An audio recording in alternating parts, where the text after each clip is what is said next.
Hey guys, tonight we're unwrapping the true origins of Christmas. A tale so tangled, so bizarre, and so full of questionable decisions that even your family's group chat would seem logical by comparison. Forget everything you thought you knew.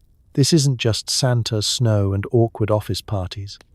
This is a journey from ancient pagan rages to medieval fasting, from Roman emperors in togas arguing about Yule logs, to Victorian gentlemen inventing Christmas cards because they had nothing better to do before Wi-Fi.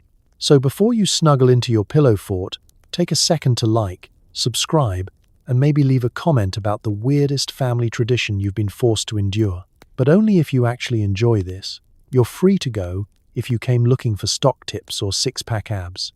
Now, dim those lights, put on a fan for that soft white noise, and get comfortable. Seriously, tuck your feet in. You never know when the ghost of a disgruntled Roman Saturnalia reveler might drop by. Let's pause for a moment. Have you ever wondered why we bring dead trees indoors and hang socks on the mantel? Or why Santa sneaks in through the chimney instead of using the front door like a decent burglar? Would you survive a Viking Yule feast, or would you tap out after the first round of fermented fish and public poetry? Was there ever a Christmas without Mariah Carey on repeat? Or was that just a fever dream? And now, congratulations, you've just woken up somewhere between an ancient Roman bacchanal and a Victorian drawing room. You're slightly hungover, your tunic smells suspiciously of goat, and there are pine needles in places. Pine needles should never be. Welcome to the true origins of Christmas. Let's begin. Long before Christmas was about sales at the mall, it was about surviving winter with style. Or at least with copious alcohol and questionable costumes. Picture yourself at a solstice festival. The year is zero-ish. Everyone's celebrating that the sun stopped running away, and nobody is wearing pants.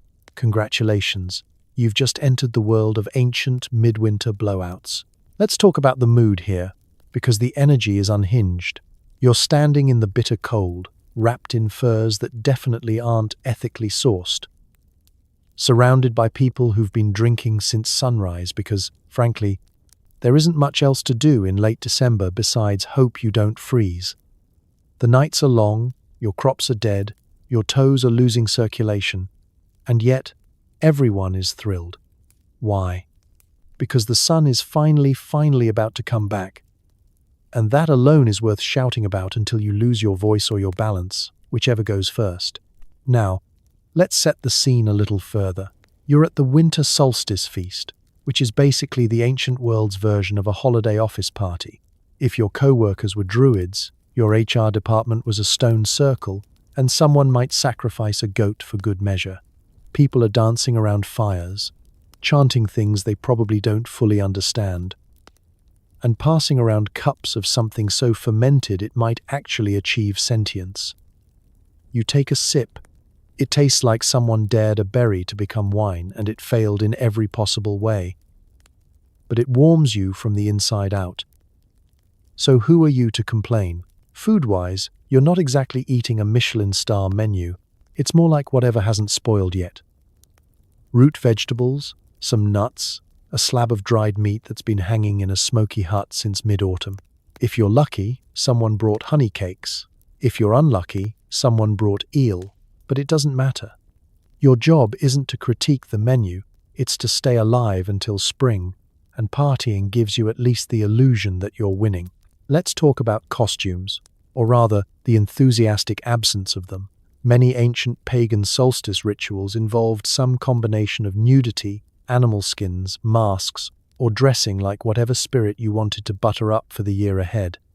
You might find yourself wearing horns to intimidate evil forces, or leaves because someone said it symbolized rebirth, or literally nothing because tradition. Imagine your current holiday outfit, but with fewer sequins and significantly more frostbite risk. And then we have the fire. Every solstice celebration revolved around it, a bright, roaring blaze meant to coax the sun out of its winter sulk. People throw logs, branches, and sometimes entire trees into the flames with the same enthusiasm your uncle throws wrapping paper into the fireplace on Christmas morning. You extend your hands to warm them, but you get too close and nearly lose an eyebrow. It's fine, that's normal. Everyone here has at least one fire-related injury and a story to go with it. You also can't escape the rituals. They're everywhere. Someone is chanting, someone else is blessing something. Someone in the corner is very seriously waving a bunch of dried herbs because that's how you get good luck, apparently. You participate because refusing makes you look suspicious, and suspicious people were historically the type who got volunteered for sacrifices. You nod solemnly, hold the herbs, pretend you know what's going on, and hope no one asks you to lead anything. But beneath the chaos and warmth and mild terror, there's something surprisingly tender happening. These people, your people, are clinging to hope in the darkest part of the year. They're celebrating the return of light long before electricity, long before LED Christmas displays, long before your neighbor inflated a 12-foot snowman on his lawn. They're gathering because being together makes winter feel a little less impossible. And as you stand by the fire, drink in hand, surrounded by laughter, smoke, and people wearing deer antlers unironically, you realize something. Even in the ancient world, winter was too long, too dark, and too cold to face alone. So humans invented celebration, messy, loud, joyful celebration. Not because they had to, but because it made surviving feel a little more like living. And that, more than anything, is the original reason for the season. Imagine a holiday where your boss becomes your servant, gambling is encouraged, and everyone wears silly hats. No, not your company's ugly sweater party. This is Saturnalia, Rome's finest excuse to party, reverse social roles, and give each other presents you'll definitely regift next year. Let's set the scene. You've just woken up in ancient Rome, mid-December, and there's an air of wild anticipation, like the city's been mainlining mulled wine since breakfast. The streets are full of noise, laughter, and suspiciously sticky paving stones. The usual order of things, hierarchies, decorum, basic respect for authority, has just been chucked out the window, along with last night's wine jugs.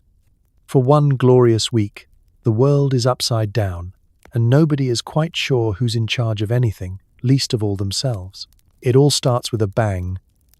Literally, the high priest of Saturn marches into the city's oldest temple, cuts the woolen bonds from the god's statue, very dramatic, and essentially tells everyone, go nuts. The statue of Saturn now has free hands, which in Roman logic means so do you. Businesses close, schools shut down, and even the court system takes a week off, probably because nobody wants to sentence a toga-clad partygoer for public indecency until things settle down. Now, about those silly hats. Every self-respecting Roman throws on a pileus, a soft conical cap that, for one magical week, symbolizes freedom. Slaves wear them, nobles wear them, and yes, even that one neighbor who's always a little too into the festivities wears one. For Saturnalia, slaves become masters, and masters wait on slaves. It's not permanent justice, but it's the ancient world's version of letting your intern run the Zoom meeting while the CEO fetches snacks. You're not off the hook just because you're a guest at someone's Saturnalia bash. No, you're expected to join in the chaos. Gambling tables pop up everywhere. Dice games, card games, games where you're not even sure of the rules but keep losing money anyway. Even the most uptight senator can be found betting away his dignity and half his wardrobe by the end of the night. If you've ever seen your boss lose 3 consecutive rounds of Guess Who Drank the Last Falernian and have to dance on the table as punishment, you've got the spirit of Saturnalia. Food is everywhere, and so is wine. Not a polite glass, but gallons. You're either reclining on a couch or under a couch, depending on your stamina. The Romans prided themselves on turning dinner into a sport. Platters of roasted meats, mountains of bread, strange pies filled with even stranger ingredients, all washed down with wine that gets steadily worse as the night drags on. You eat, you drink, you laugh, you shout at people you'd normally bow to. There's a high chance you end up wearing garlands of greenery and making philosophical declarations about the moon before someone hands you another sausage. And then, gifts. The tradition is simple. Everyone gets something, nobody gets anything they want. Typical presents include wax candles, tiny clay figurines, and gag gifts so aggressively unimpressive that you wonder if the entire concept of Christmas stockings is just Roman satire that got out of hand. Want to buy your boss a jar of pickled fish as a token of respect? Saturnalia is your moment. The more ridiculous the gift, the better. If you're lucky, you get a nice pair of socks. If you're unlucky, you get a live mouse in a basket and a note that says, "For luck." And let's not forget the singing. Groups roam the city belting out festive songs, some of which are ancient hymns, others suspiciously like that tune you hear at every Roman wedding after the third amphora of wine. People light candles, decorate their homes with greenery, and generally try to ignore the fact that in a few days they'll have to go back to normal and pretend none of this ever happened. But for now, during Saturnalia, everyone is free, everyone is foolish, and everyone is just trying to stay upright long enough to survive one more round of whatever this game is called. For a few days, chaos reigns, and somehow, against all odds, Rome doesn't collapse. Not yet.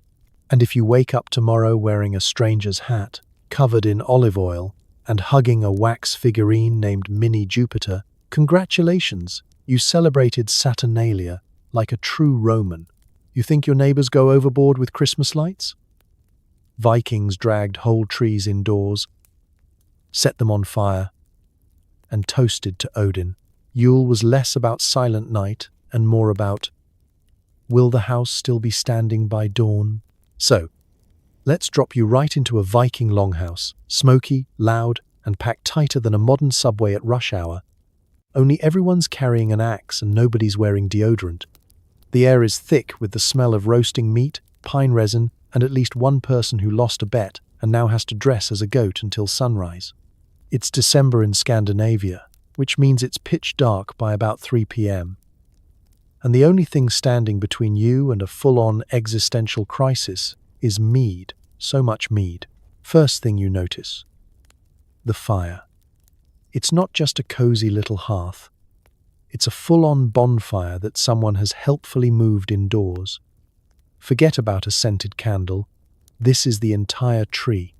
The Yule log wasn't a dainty log you tossed into the fire for ambience. It was a hulking, still, sappy trunk, sometimes with a bit of root system attached. It burns for days, smokes up the rafters, and creates a risk assessment that even modern insurance wouldn't touch. The point? To light up the darkest days of the year, and to convince the sun that yes, you are ready for it to come back now. Please and thank you.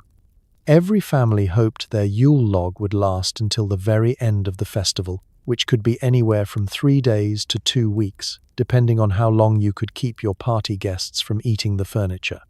If your log fizzled out early, that was bad luck for the whole next year.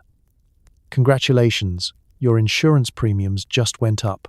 Now, on to the Yule goat, the true VIP of Viking holiday decor. Forget Santa's reindeer. The Yule goat was the original Christmas animal. Sometimes real, sometimes made from straw, and occasionally played by your most gullible cousin. The goat was meant to represent Thor's own magical goats, who, according to legend, pulled his chariot and could be eaten and resurrected at will. This led to a lot of questionable jokes, several drinking games, and at least one local hero trying to wrestle a goat for good luck. Did anyone ever win? Debatable, and let's not skip over the feasting. Vikings took Yule feasts very seriously, mainly because the next fresh vegetable was still 4 months away. The menu: roast boar, dried fish, pickled everything, bread that could double as a blunt weapon, and enough ale to drown your sorrows until spring. You eat, you drink, You tell stories about ancestors, gods, and the time Uncle Bjorn set his beard on fire trying to light the Yule log with a torch. Nobody really wins, but everyone gets a story and a second helping. Music and games? Absolutely. Stringed instruments, drums, and chanting that was equal parts praise Odin and please, someone open a window. There are contests to see who can throw an axe the straightest, who can drink the most mead, and who can remember the longest saga without falling asleep or getting hit by a pine cone. The bravest, or least coordinated, attempt to jump over the fire for luck. Success means good harvest. Failure means you're the subject of next year's jokes. And through it all, the supernatural is never far off. Winter was a time when the boundaries between worlds grew thin, and everyone kept one wary eye on the shadows. You might set out food for wandering spirits or place extra logs on the fire so that no unwelcome guests, human or otherwise, got too cold. If you heard strange noises outside, best not to investigate. It's either a hungry wolf or something from the old stories. Either way, lock the door and pour another drink.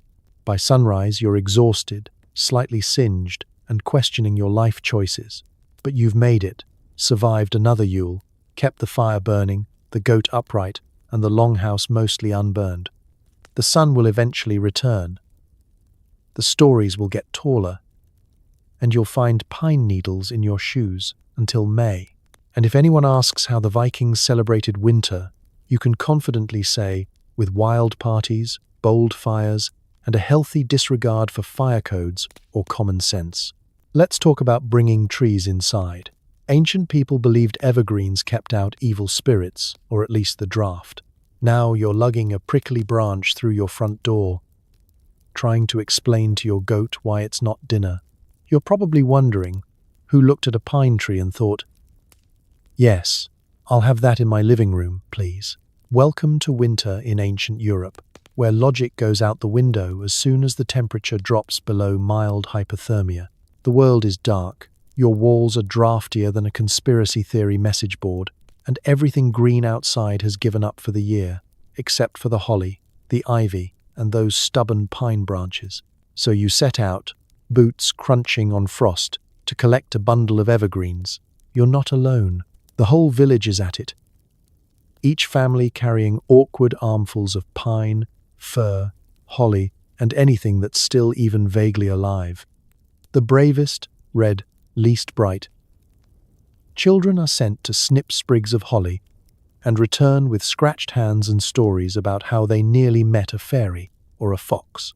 The older generation claims they can tell the difference between holly and ivy by taste, but honestly, you're not sure how many of them have actual taste buds left after decades of pickled onions. When you get home, it's time for decorating. A term here meaning find somewhere to wedge this sticky plant where it won't poke you in the eye at 3 a.m. Holly gets pride of place because it's shiny, red-berried, and crucially, rumoured to ward off all manner of winter demons, from frost sprites to nosy neighbours. Ivy winds its way around rafters, support beams, and anything that isn't currently leaking rainwater. If you're feeling extra festive, you hang up some mistletoe too.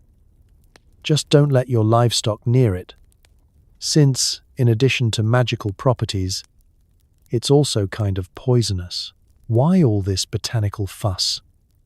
It wasn't just about looking cheerful while your dinner froze. Ancient people believed evergreens had special powers. They were nature's survival experts, refusing to wither when everything else surrendered to winter.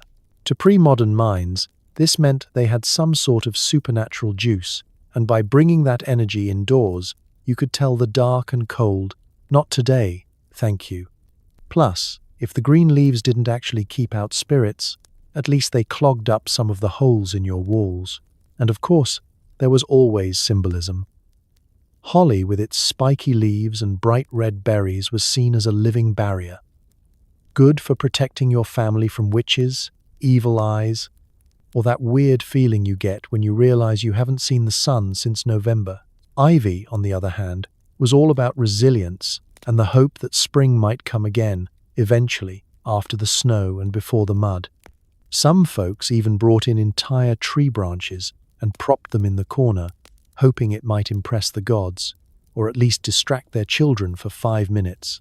Evergreens also came with rules, and you'd better follow them unless you wanted 7 years of bad luck or, worse, your neighbors talking about you. Don't bring greenery in before the solstice. Don't take it down until after 12th night, unless you want a year of misfortune. If a bird flies into your decorated house, congratulations. You're either getting rich soon or about to meet an angry spirit. Nobody was quite sure, so everyone just held their breath and blamed the nearest cat. The decorating itself was an event. The whole family joined in, Dad grumbling as he tries to balance a log in the hearth without knocking over the holly, Grandma loudly explaining how it was done properly in her day. Spoiler, it wasn't, and someone inevitably stepping on a stray pine needle and inventing new curse words.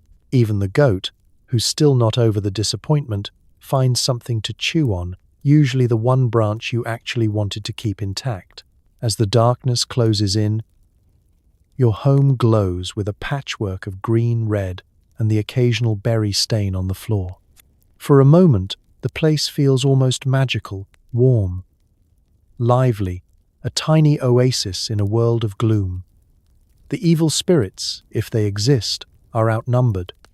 And even if you're not entirely sure about the power of evergreens, you've made winter a little brighter, and your goat is slightly less bored. So tonight, as you settle in among the branches and the smells of pine and history, remember, sometimes survival means making your house as ridiculous as possible and pretending it's all for luck. Forget the romance. Mistletoe started as a magical weed, prized by druids and probably despised by anyone with hay fever. Who decided kissing under it was mandatory? Blame ancient matchmaking rituals and a severe lack of entertainment options. Let's begin by clarifying that mistletoe isn't just some festive shrub. It's a straight-up parasite, leeching off perfectly respectable trees and generally behaving like that one distant cousin who moves in and never pays rent. In ancient Europe, this sticky, berry-laden invader was found clinging to oaks, apples, and any tree unlucky enough to be in its path. Yet, rather than treating it like botanical bad news, our ancestors went wild for it. The Druids thought mistletoe had all sorts of magical properties, healing powers, fertility luck, and, if you believed the stories, the ability to open every locked door except the one that leads to a well-adjusted family holiday. You're in an ancient grove, watching the village's holiest person, who is, at this moment, wearing more linen than any human should ever attempt, climb an oak tree with a golden sickle. Everyone holds their breath as he hacks off a sprig of mistletoe, careful not to let it touch the ground, because, obviously, that would break the magic and probably ruin everyone's crops for a decade. The precious clump falls into a pristine white cloth, and suddenly, everyone's day is made. You can almost hear the crowd whisper, "Nice sickle work, Steve. Why all the fuss?" Mistletoe was seen as a sort of all-purpose solution, a cure for poison, a charm for fertility, and a general-purpose blessing for households desperate enough to try anything. Need your cattle to survive the winter? Hang mistletoe above the door. Trying to ward off lightning, plague, or unsolicited visits from your in-laws? More mistletoe. It was basically the original multi-tool, just with more pollen. Fast forward to the awkward magic of matchmaking. Long before awkward office parties and forced holiday cheer, mistletoe was all about love, fertility, and, let's be honest, giving people an excuse to get closer in a season where everyone smelled like turnips and regret. In Norse myth, mistletoe famously got involved in a tale of murder, grief, and magical loopholes, because nothing says festive like a minor deity getting whacked with a plant branch. Somehow, out of all that drama, Mistletoe came to symbolize not just death, but also peace and affection. If you stood beneath it, you laid down your weapons, your grudges, and, if you stuck around long enough, your dignity. So how did we get from solemn druidic rituals to awkward holiday smooching? Blame the Victorians. Always eager to make everything simultaneously more romantic and more uncomfortable, they took the mystical mistletoe and turned it into an official party game. Now, anyone caught standing beneath the stuff is obligated to receive a kiss, no matter their opinion on facial hair or personal space. For every successful peck, tradition says you're supposed to pluck off a berry. If you run out of berries, kissing privileges are revoked, and the plant is free to go back to its career as a tree-hugging freeloader. The rules around mistletoe get even weirder. Some say a single refusal under the mistletoe brings bad luck, while others insist the only real danger is catching a cold from your cousin's beard. In some places, burning last year's mistletoe was believed to ward off evil. In others, it just warded off the fire marshal. The only universal law: never bring mistletoe into the house before New Year's Eve unless you're courting disaster or an early spring cleaning. So tonight, as you spot that innocent-looking clump dangling over the living room threshold, remember its true nature. It's not just there for kisses. It's the world's oldest party icebreaker, a botanical excuse for chaos, and a reminder that even in the dead of winter, humans have always found an excuse to get close. Whether you're dodging it like a professional or lingering with intention, you're participating in a tradition that's part magic, part mischief, and entirely unavoidable. And somewhere, deep down, a druid is probably rolling his eyes and wondering when people stopped taking their magical weeds seriously. Why invent a new holiday when you can just rebrand someone else's? Enter the early church, experts in turning pagan festivals into new holy days. Now you're attending midnight mass and pretending you don't miss the Saturnalia buffet. So, it's the late Roman Empire, and you've just survived another wild Saturnalia, 7 days of questionable behavior, regrettable fashion choices, and enough dice games to make a modern casino look like a monastery.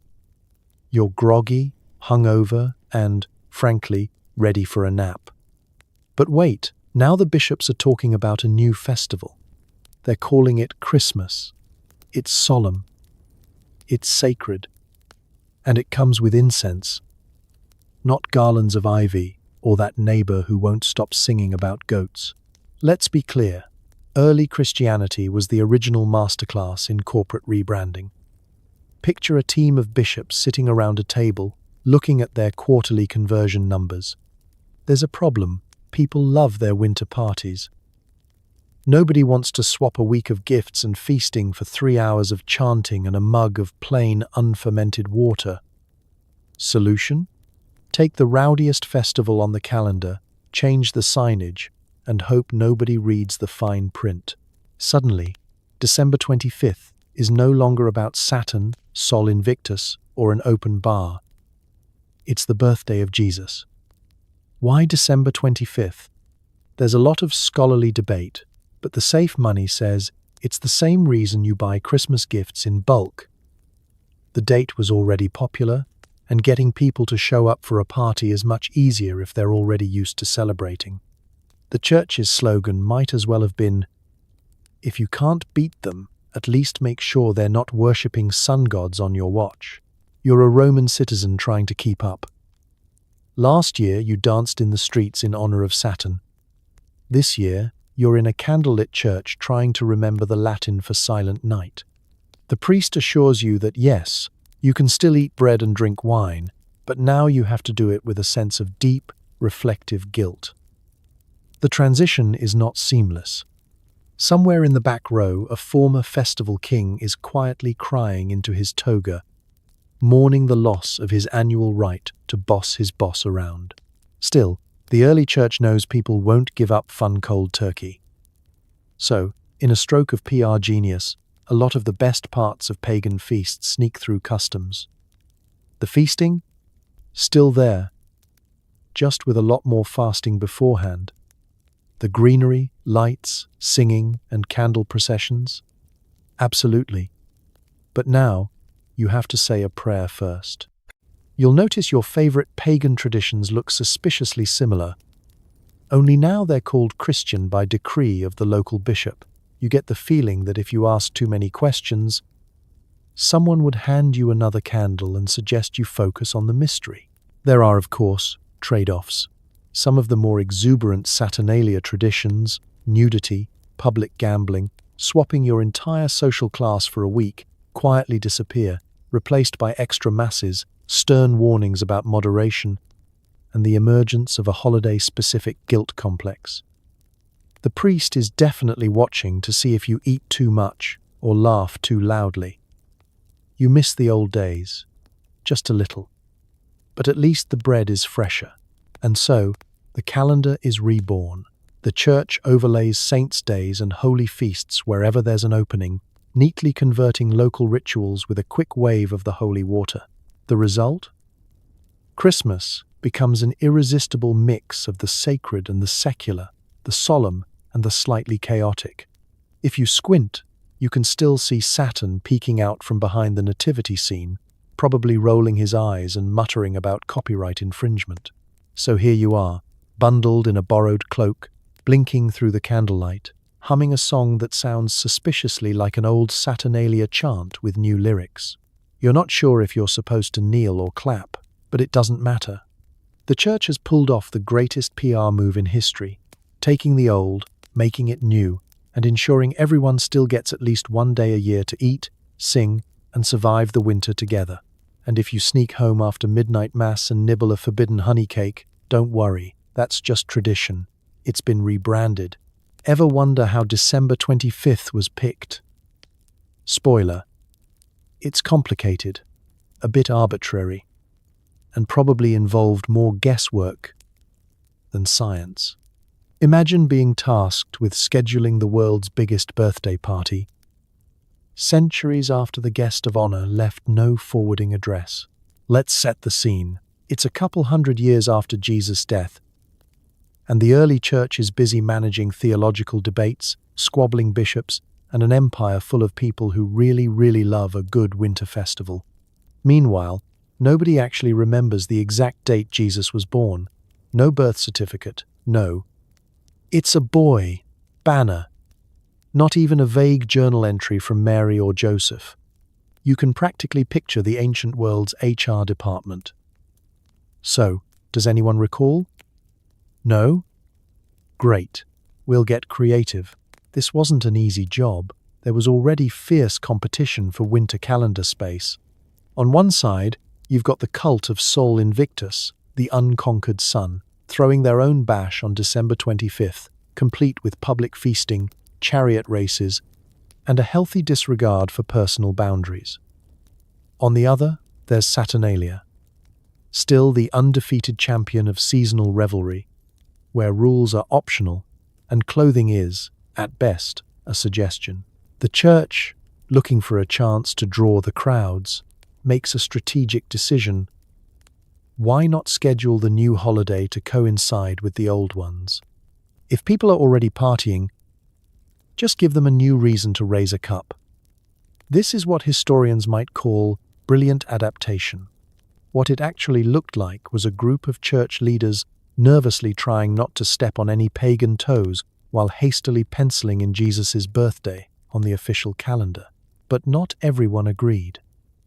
Some early Christians argued that Jesus was probably born in the spring, when the shepherds were out in the fields and the weather didn't require layering up like a medieval onion. Others, going full detective mode, counted forward from the date of the Annunciation, traditionally believed to be March 25th, and landed at, you guessed it, December 25th. It's math, but only if you round everything up and ignore the actual lambing season. The real clincher was symbolism. For ancient people, the winter solstice was more than just an astronomical event. It was a cosmic turning point. The sun stops shrinking, the light returns, and everyone is in desperate need of something, anything, to look forward to. What better time, church leaders reasoned, to celebrate the birth of the light of the world. December 25th is the moment the darkness loses its grip, and you can start counting down the days until something, anything, grows again in your garden. Of course, nobody checked with Jesus about this.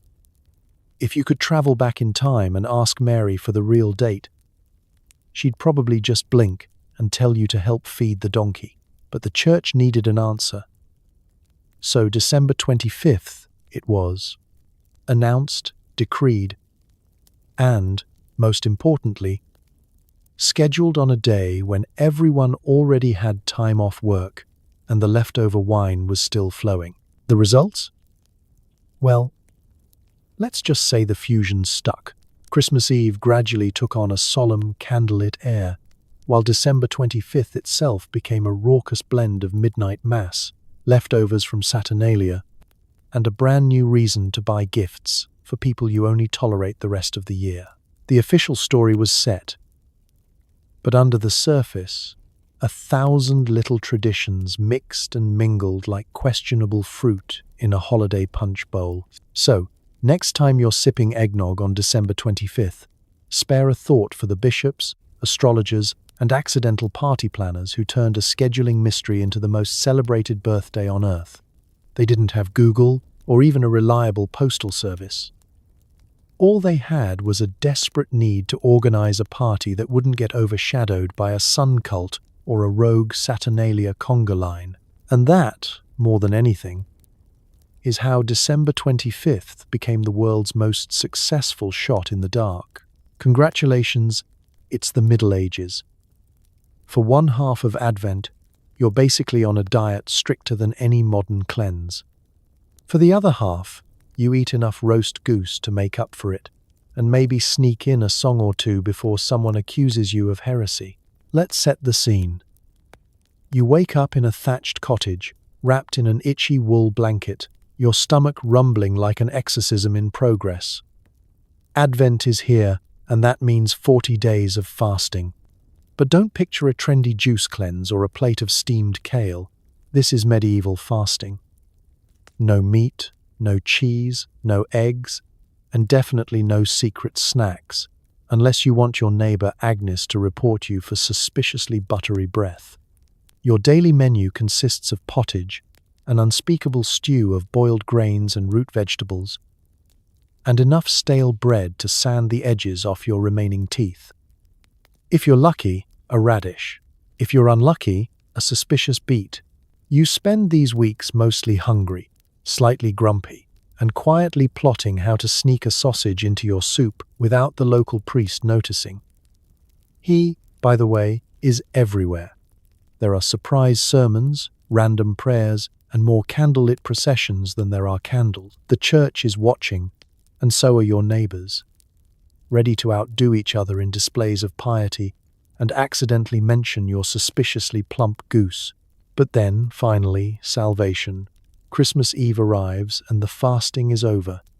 The church bells ring, the streets fill with torchlight, and suddenly every household erupts into a frenzied, joyful panic. It's time for the biggest, most glorious feast of the year. You break the fast with roasted meats, goose if you're lucky, peacock if you're wealthy, and whatever fell into your trap if you're desperate. Pies appear, full of spiced mystery fillings. Someone brings out a great slab of cheese, and there's enough ale to ensure you'll spend half the evening laughing and the other half loudly repenting. You eat, you sing, you dance, carefully, because the floor is uneven and the only thing between you and the freezing mud is a thin layer of straw. Children run wild, villagers trade gifts of apples and nuts, and someone always manages to slip in a questionable homebrew. For a precious few days, nobody remembers that the average life expectancy is 32, and your mattress is, technically, a biohazard. It's Christmas, and joy is not only allowed, it's mandatory. But don't get too comfortable. Fun is strictly regulated. The church keeps a close eye on merriment, ever vigilant for the faintest whiff of heresy, or, worse, improper dancing. Singing carols is allowed, but only if the lyrics are wholesome and you avoid the scandalous verses everyone actually likes. If someone gets too rowdy or tries to reenact the birth of Christ using the family goat, expect a stern visit from the parish priest and maybe a quick refresher on mortal sin. The best part? Christmas doesn't end after one day. No, you're in for 12 days of celebration, each one marked with different feasts, saints, and excuses to avoid any real work. There are games, plays, and the occasional Lord of Misrule, a local prankster chosen to turn the social order upside down for a night. Picture your least responsible cousin suddenly in charge of the town's entertainment. What could possibly go wrong? Meanwhile, the weather outside is mostly terrifying. It's either snowing sideways or raining in a way that seeps through every layer of clothing. But inside, with fire roaring and everyone squeezed shoulder to shoulder, it almost feels safe until you realize you're sharing space with at least 3 different species of lice. As the last scraps of food disappear and the ale jugs run dry, you might feel a sense of melancholy. The fasting will return, winter will drag on, and the church will reclaim its grip. But for these fleeting days, you've tasted warmth, laughter, and more meat than your stomach can handle. And in the medieval world, that's what Christmas is, a temporary escape, a burst of celebration in the long, hungry dark. A reminder that even when life is grim, people will always find a reason to gather, feast, and sing just a little too loudly. Tired of singing politely at your neighbor's door? Medieval wassailers went full chaos mode, singing for drinks, threatening bad luck if you didn't cough up the cider, and sometimes accidentally trampling your winter cabbage patch. Let's set the mood. It's a freezing night. You're wrapped in every woolen item you own, and you're standing outside in the dark with a gang of equally cold, slightly tipsy villagers. This isn't your average choir. It's a group effort to squeeze as much merriment, alcohol, and low-stakes extortion out of the neighborhood as possible before frostbite sets in. Your mission? Wassailing. Your strategy? Song, charm, and the veiled threat of minor property damage. Wassailing wasn't about singing for fun or spreading gentle holiday cheer. It was about getting paid. In the form of steaming mugs of spiced ale, a slice of pie, or if you were really lucky, a handful of coins and a pat on the back. You and your band of merry troublemakers wander from house to house, belting out songs of questionable musicality and even more questionable lyrics, demanding that the occupants bring us some figgy pudding or else. The or else was never spelled out, but everyone knew that if you sent the wassailers away empty-handed, your chickens might lay backwards, your turnips might rot, or your cabbage patch might, tragically, be danced upon by the entire village. The key to successful wassailing was volume and enthusiasm. Pitch and harmony? Optional. Some groups came with their own musicians, usually an uncle with a battered lute, or a neighbor who once saw a bagpipe. The rest of you shook bells, banged pots, and stomped your frozen feet until the door finally opened. The homeowner, already regretting living within walking distance, would peer out, sigh, and grudgingly offer up the ceremonial mug of cider. Sometimes it was good cider, sometimes it was experimental, and sometimes it was so strong it doubled as a de-icer for medieval cartwheels. Of course, you didn't just wassail people.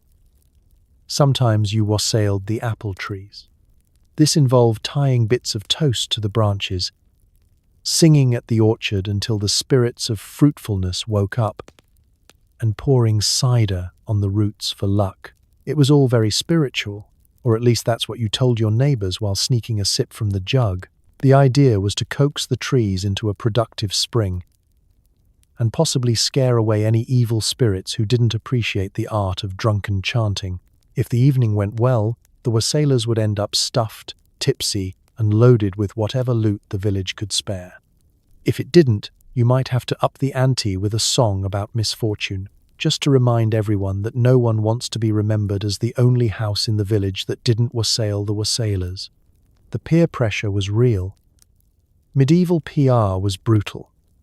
One missed cider, and you'd be the villain of local folk songs for years. Wassailing also gave people a chance to air grievances in the most festive way possible. You might improvise a verse about the miller's missing cat, the baker's unfortunate haircut, or that one neighbor who insists on storing onions under their pillow. It was community building, but with more heckling. Sometimes, the party devolved into a contest of who could invent the silliest rhyme, or who could balance the most pie crusts on their head. As the night dragged on and the cider jugs emptied, the wassailers got bolder. Some snuck a second helping of pudding, others challenged the local priest to a singing contest, and everyone, at least once, considered the wisdom of retiring early and inventing quieter traditions. But when the fires finally faded and the last crumb of pie disappeared, you trudged home, hoarse, muddy, and proud. Wassailing was messy, unpredictable, and frequently involved apologizing for footprints in the vegetable garden. But for a few noisy, cider-soaked hours, everyone in the village belonged, reminded that winter was a little less bleak when tackled together, and that the surest path to good luck was a song, a smile, and maybe just a hint of friendly extortion. No, the 12 Days of Christmas isn't just a song designed to annoy you. In the old calendar, Christmas was a marathon, 12 whole days of feasting, gaming, and generally trying not to freeze to death or run out of ale. Let's drop you right into the heart of a medieval December. You've survived Advent's relentless fasting, slipped through the church's surveillance of your cheese intake, and now, as the first church bell rings on Christmas Day, you're only at the starting line. Forget that one frantic modern day with presents and a hastily cooked turkey. Medieval Christmas is less day off and more how long until we run out of pie. For nearly 2 weeks, December 25th to January 5th, you are expected to eat, drink, play, and perform elaborate social gymnastics. Every morning brings the same question: who's hosting today's feast? And did they remember to check the ale barrels? You wake to the sound of carols, the smell of roasting meat, and the deeply existential fear that the partridge in a pear tree will somehow end up in your bed as a prank. Each day of Christmas comes with its own saint, its own feast, and, if you're lucky, a brief chance to sneak a nap. There are days for Street Stephen, for Street John, for Holy Innocents, and, if you're in the right part of Europe, even a day dedicated to celebrating the household animals. That's right, on the Feast of the Ass, you actually bring a donkey into church and try not to laugh during the sermon. The calendar is stacked so densely that you can barely squeeze in your traditional post-feast existential crisis. Of course, there's the food. There is so much food. Goose, boar, beef, pies of every size and level of suspiciousness. Enough root vegetables to build a second cottage. And, inexplicably, at least one dish that's on fire. There's never enough butter. The bread is never quite fresh. And there is always someone insisting that the dried fruit pudding tastes better after the 8th day. The wine flows freely, as does the gossip. Because nothing bonds a community like trying to recall which child got which present after 4 consecutive days of drinking. But the real heart of the 12 days is the games. Medieval villagers adored their winter sports. You might find yourself in a wrestling match in the town square, a riddle contest by the hearth, or a game of dice that escalates until someone's hat ends up in a snowbank. Children run wild, adults try to outdo each other's jokes, and the local Lord of Misrule, basically the holiday's designated chaos agent, makes the rules up as he goes along. One day you're the king of the bean, crowned after finding a bean in your slice of cake. The next, you're hiding in the root cellar because the Bean King's official duty is to start the next round of embarrassing songs. And then, of course, there's Twelfth Night, the grand finale. It's the biggest party of them all. Masks, costumes, singing, dancing, and enough wild revelry that you almost forget you haven't seen the sun in weeks. There's a final feast, a toast to good fortune, and a collective sigh of relief that you made it through another year. At midnight, someone remembers to take down the greenery, or else risk bad luck and side-eye from every old woman in the village. By the end, you are exhausted, slightly rounder, and wondering if it's physically possible to sweat out ale. The larder is empty.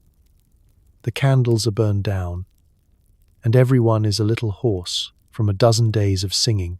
But for 12 fleeting days, the village was warm, loud, and full of light.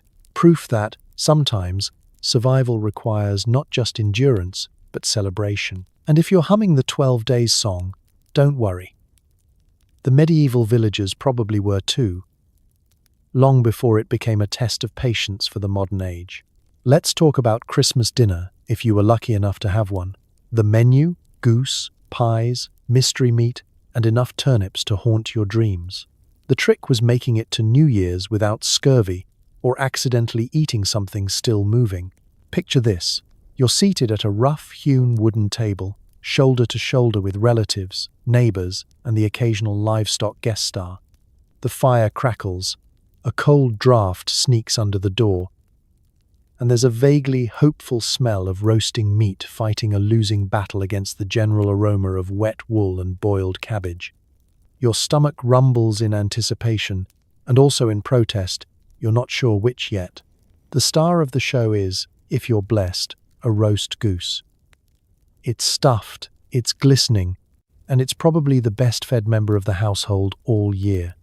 The entire village has been fattening this bird since summer, feeding it scraps, lullabies, and the occasional prayer. Now it arrives on the table like a medieval celebrity, surrounded by pies, some meat, some fruit, some that defy easy identification. There's always a rumor that last year's pie still hasn't been found. And then there's the mystery meat. Every Christmas brings a little culinary roulette. Maybe it's venison, rabbit, or wild boar if your lord is generous. Maybe it's an unplanned guest from the family dovecote. Best not to ask too many questions. If it fits in the pot, it's dinner. Each bite is a gamble between flavor and survival. The good news is, anything truly dangerous has probably been boiled for 6 hours. The bad news? So has everything else. Vegetables, meanwhile, come in 2 forms: turnip and other. Turnips are the universal side dish, whether mashed, roasted, or lurking at the bottom of the stew. If you see something green, congratulations, you've discovered the last cabbage in the village. Potatoes haven't even made it to Europe yet, so your options are roots, more roots, or a faintly suspicious leek. Scurvy isn't a hypothetical problem, it's the unofficial 13th day of Christmas, and everyone's hoping to avoid it by the skin of their very yellow teeth. Now let's talk about bread. This isn't your fluffy modern loaf. It's dense, it's hard, and it could probably survive a minor siege. If you can slice it, you're already ahead of the game. If you can chew it without chipping a tooth. Consider that your Christmas miracle.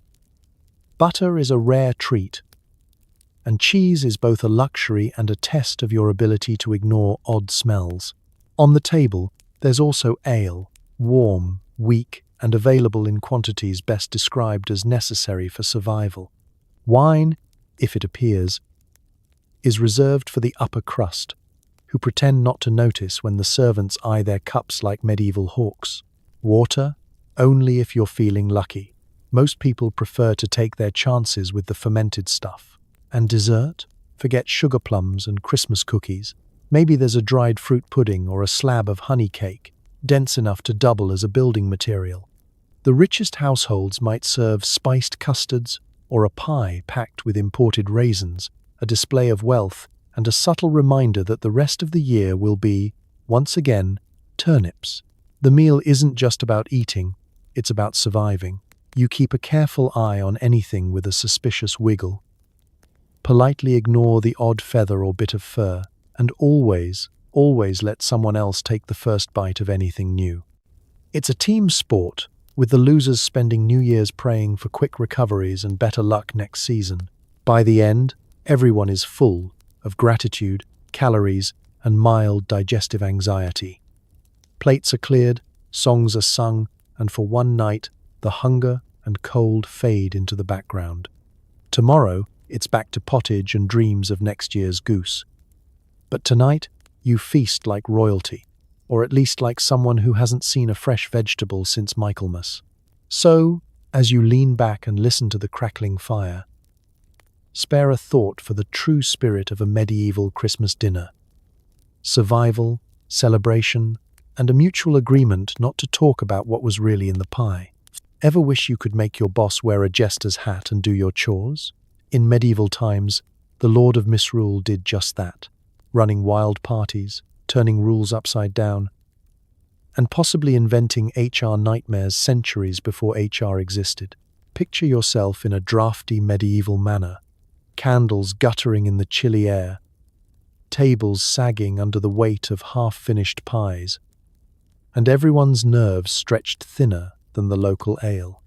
Suddenly, the doors bang open and in bursts the Lord of Misrule, your least responsible neighbor, now crowned with a wreath of ivy and already shouting the first of many questionable proclamations. For the next 12 days, this glorified troublemaker holds absolute power over chaos. His main qualification? A proven ability to disrupt. Traditionally, the Lord of Misrule is chosen for their talent in making the serious silly, the sensible ridiculous, and the pious nervous.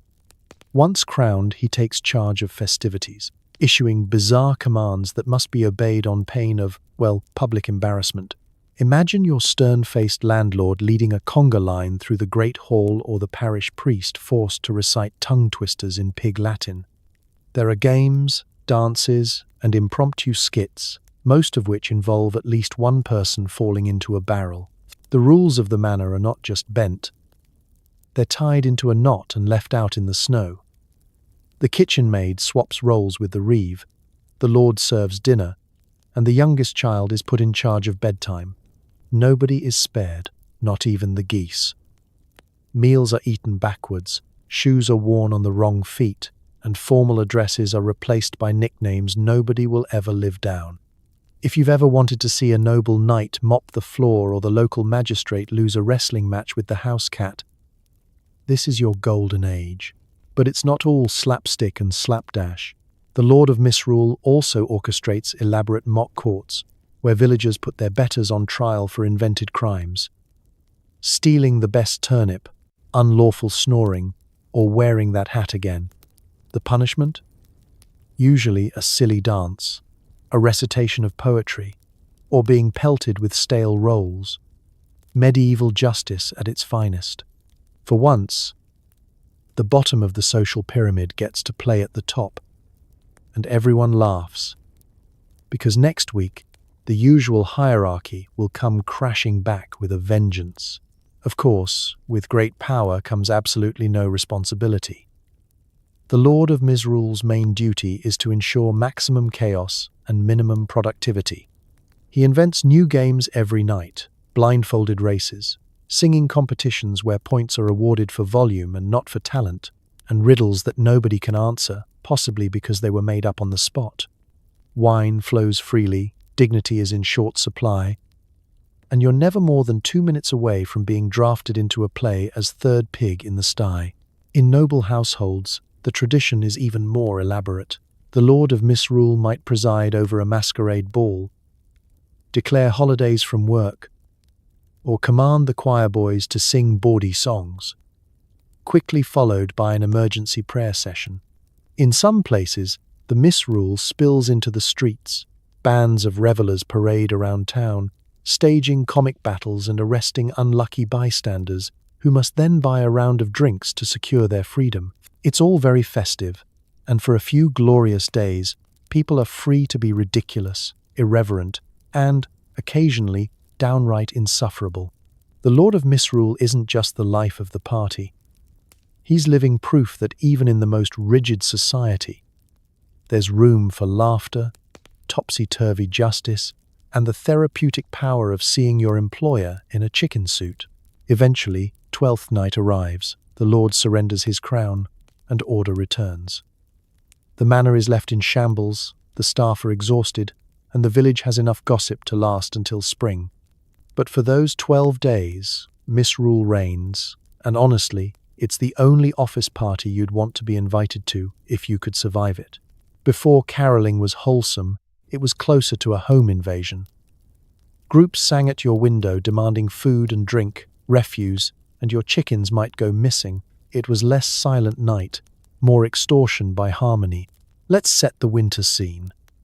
You're lying in bed, shivering under a blanket that's mostly holes, just beginning to doze off after a long day of medieval living, which means 12 hours of fieldwork and another 4 dodging aggressive geese.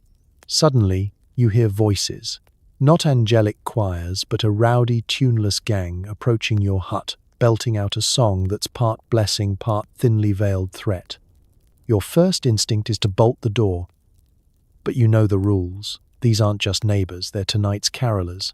And ignoring them could have real consequences. Social, supernatural, or poultry-related. Caroling in the Middle Ages was a full-contact sport. These weren't shy choristers in matching scarves. They were groups of peasants, apprentices, or the local youth militia, all operating on the 3 pillars of medieval fun: peer pressure, mild inebriation, and a lack of better entertainment. Their goal? To extract as much food, drink, and hospitality as possible before moving on to the next house. If you complied, they'd shower you with blessings and leave you in peace. If you didn't, well, the curses in their verses grew more creative, and your chicken coop was now in the splash zone. The format was simple. Arrive late. Sing loudly. Demand payment.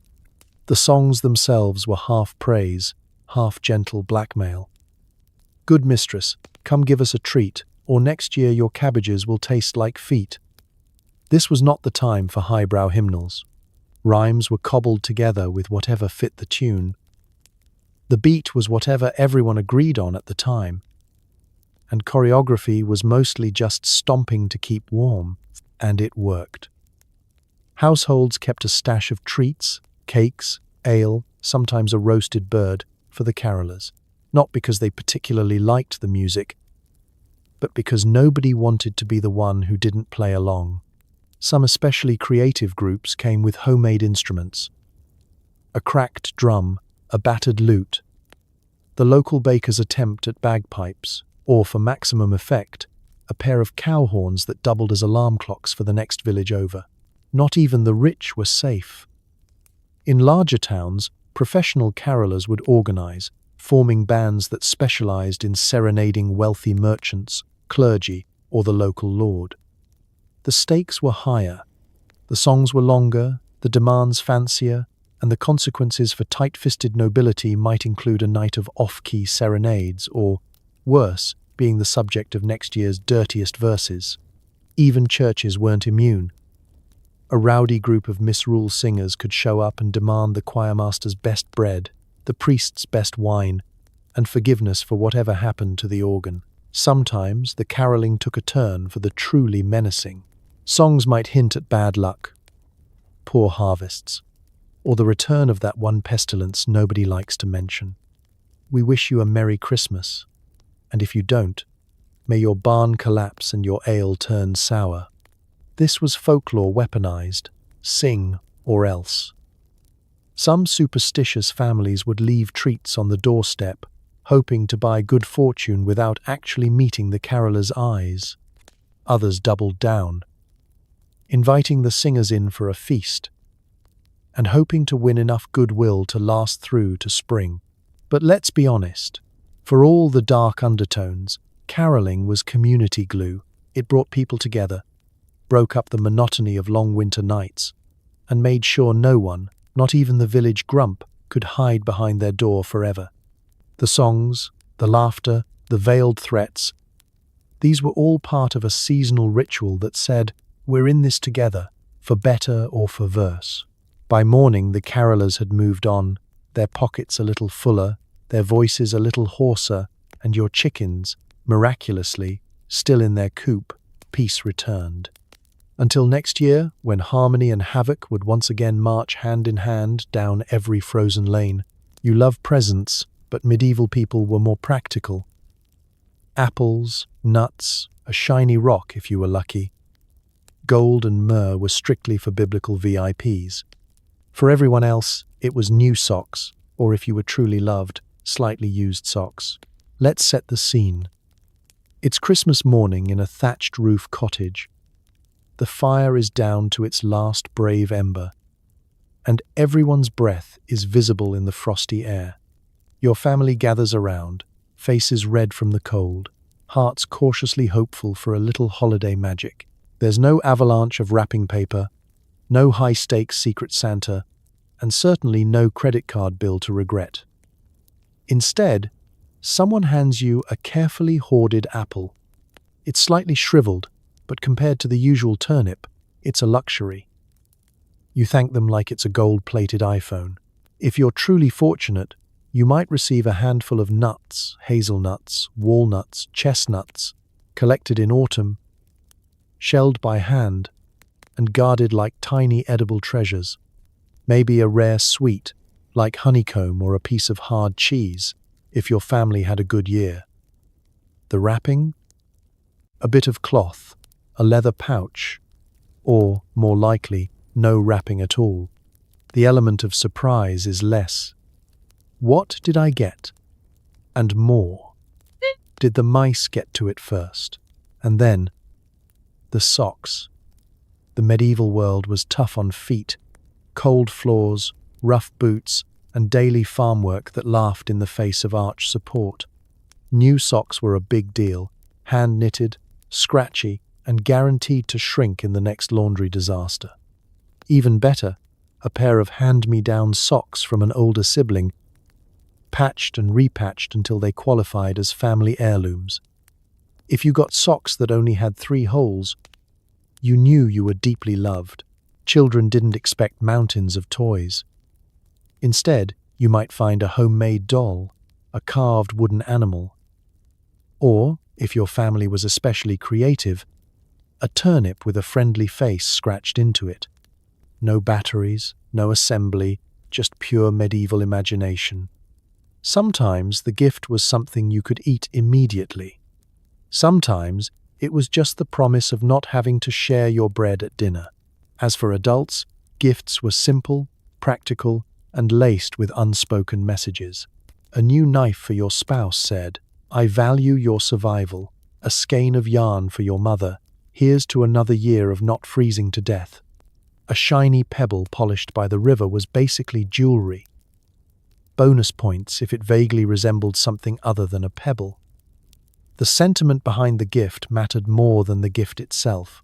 This was not a culture with a return by January 8 policy. If you were especially pious, or just wanted to impress the priest, you might make a symbolic gift to the church, a candle, a carved figure of a saint, or a handful of whatever you could spare. The Magi might have shown up with gold, frankincense, and myrrh. But the local parish was happy with a goose feather and the promise not to start any more theological debates at the Christmas feast. And let's not forget regifting, which didn't carry an ounce of modern shame. If last year's apple survived, it was perfectly acceptable to polish it up and hand it off to a cousin. The real mark of status was how many times a single nut had changed hands in one Christmas morning. Sometimes gifts were communal. A feast was a gift. So was a song, a joke, or a warm spot by the fire. If you really wanted to make someone's day, you might let them take the first bite of pudding. Or, if you were feeling reckless, offer them your place by the hearth for the evening. So next time you pull a pair of socks from a stocking, remember, medieval gift giving wasn't about excess. It was about survival, resourcefulness, and the quiet joy of giving, or regifting, something small and precious. A nut, an apple, a warm foot, and the hope that, just maybe, next year's socks will come with fewer holes. Congratulations, it's the 1600s, and Christmas has been cancelled. The Puritans decided holiday cheer was a slippery slope to damnation and banned Christmas. Enjoy your entirely unfestive December and try not to get fined for singing. Let's set the scene. You wake up in an icy New England colony, or perhaps a particularly grey corner of Cromwell's England. The fireplace is down to its last gasp, and there's not a single sprig of holly in sight. Your neighbours are suspiciously quiet, eyes darting like mice in a pantry every time the date draws near December 25th. If anyone so much as hums God rest ye merry, gentlemen, the local authorities are likely to pop out from behind a barrel and hand you a citation for illicit caroling. The Puritans weren't just suspicious of Christmas.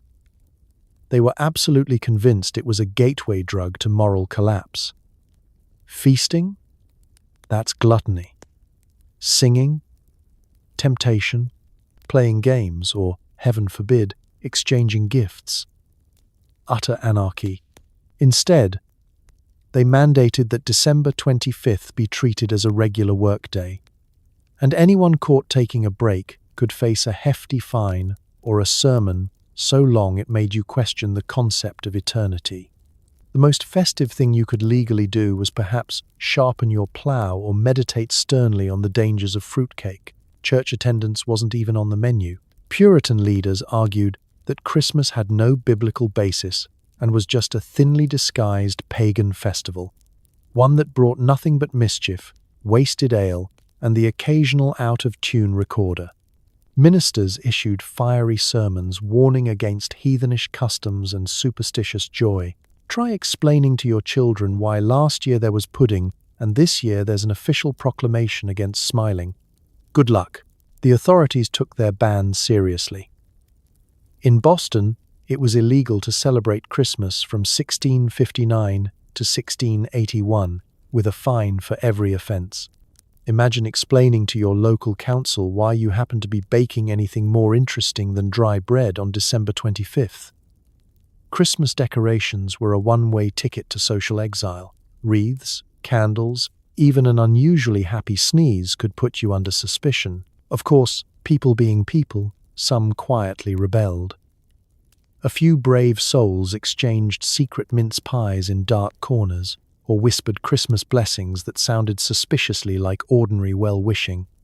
Some families closed the shutters and lit a clandestine candle, praying that nobody would report the faint sound of laughter.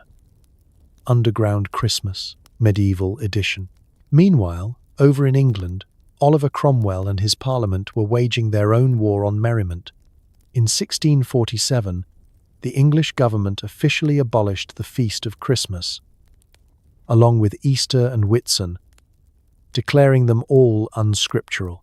Soldiers patrolled the streets, breaking up suspicious gatherings and ensuring the only bells that rang were for work, not worship. If you dared to bake a plum pudding or roast a goose, you'd better have a convincing excuse, like I tripped and it fell into the fire for 3 hours. Children were the real casualties. No games, no gifts, and definitely no singing. Parents became masters of distraction, inventing fun-free December games like Guess How Much Firewood We Have Left or Count the Potatoes. The Puritans, in their zeal, created the world's first anti-holiday. A day so ordinary, it practically circled back around to being extraordinary in its bleakness. But the ban didn't last.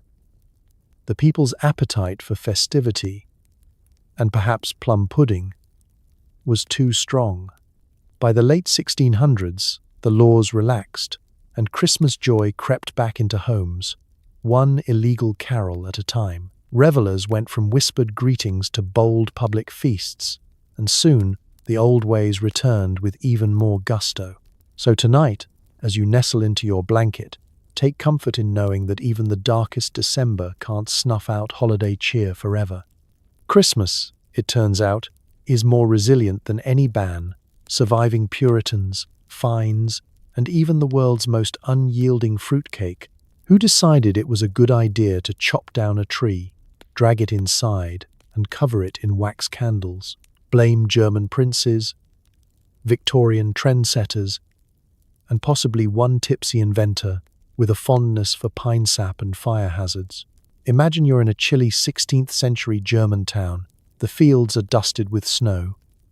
Your boots are damp, and, as the holidays approach, everyone in your village seems to be eyeing the nearest forest with suspicious intent. No, they're not planning to escape winter by burrowing underground.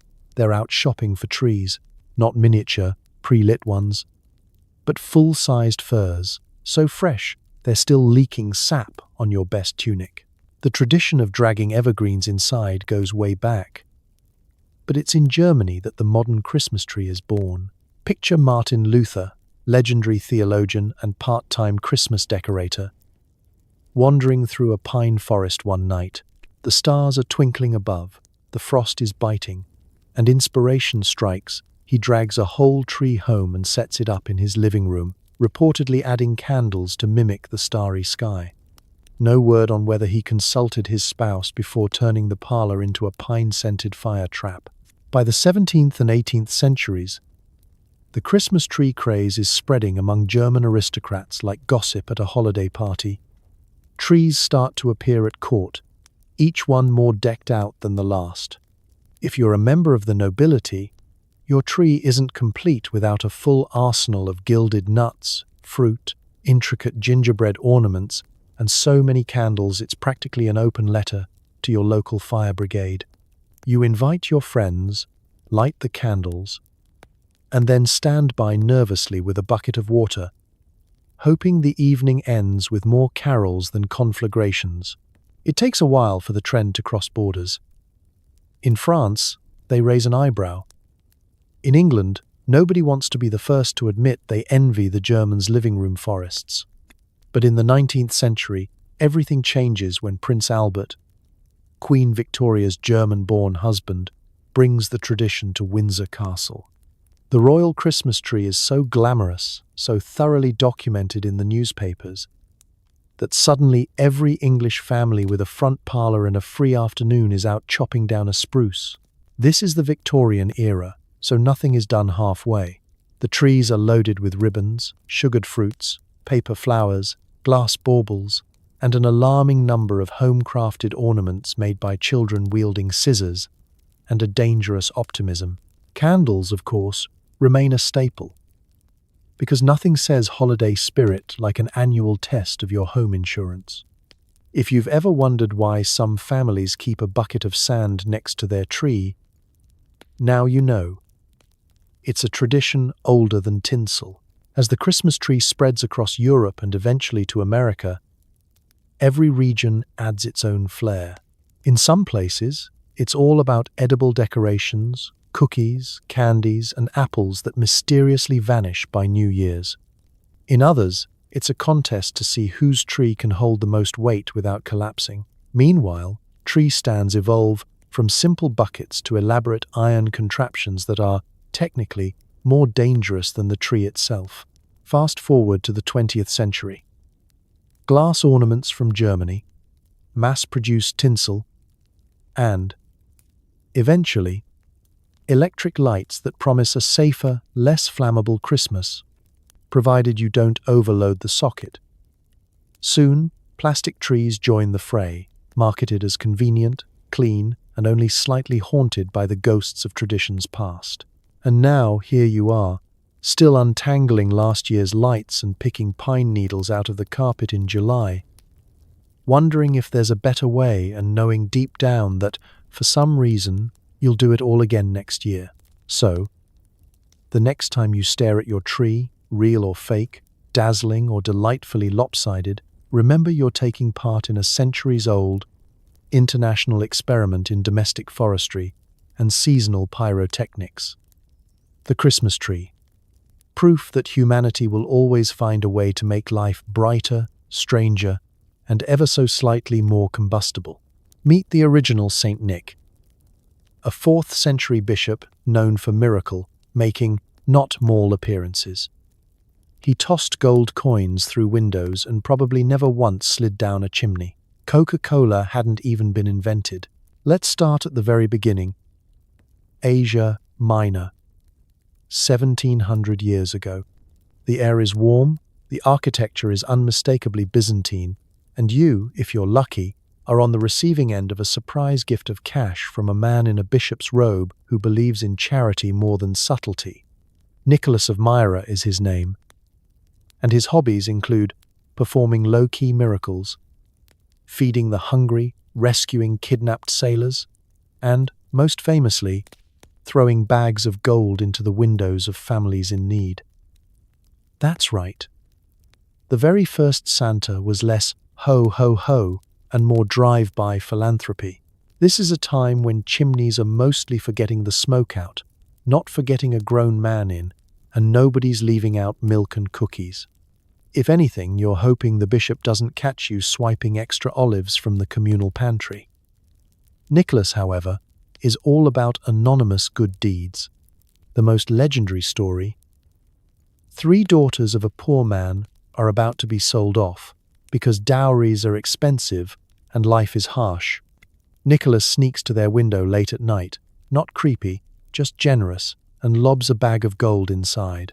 Problem solved, scandal averted, and the phrase "making it rain" is born. Word spreads, as it tends to do when cash starts flying through windows. Before long, Nicholas is a local legend. The patron saint of children, sailors, merchants, and, eventually, anyone who could use a little luck in December. Miracles are attributed to him by the cartload.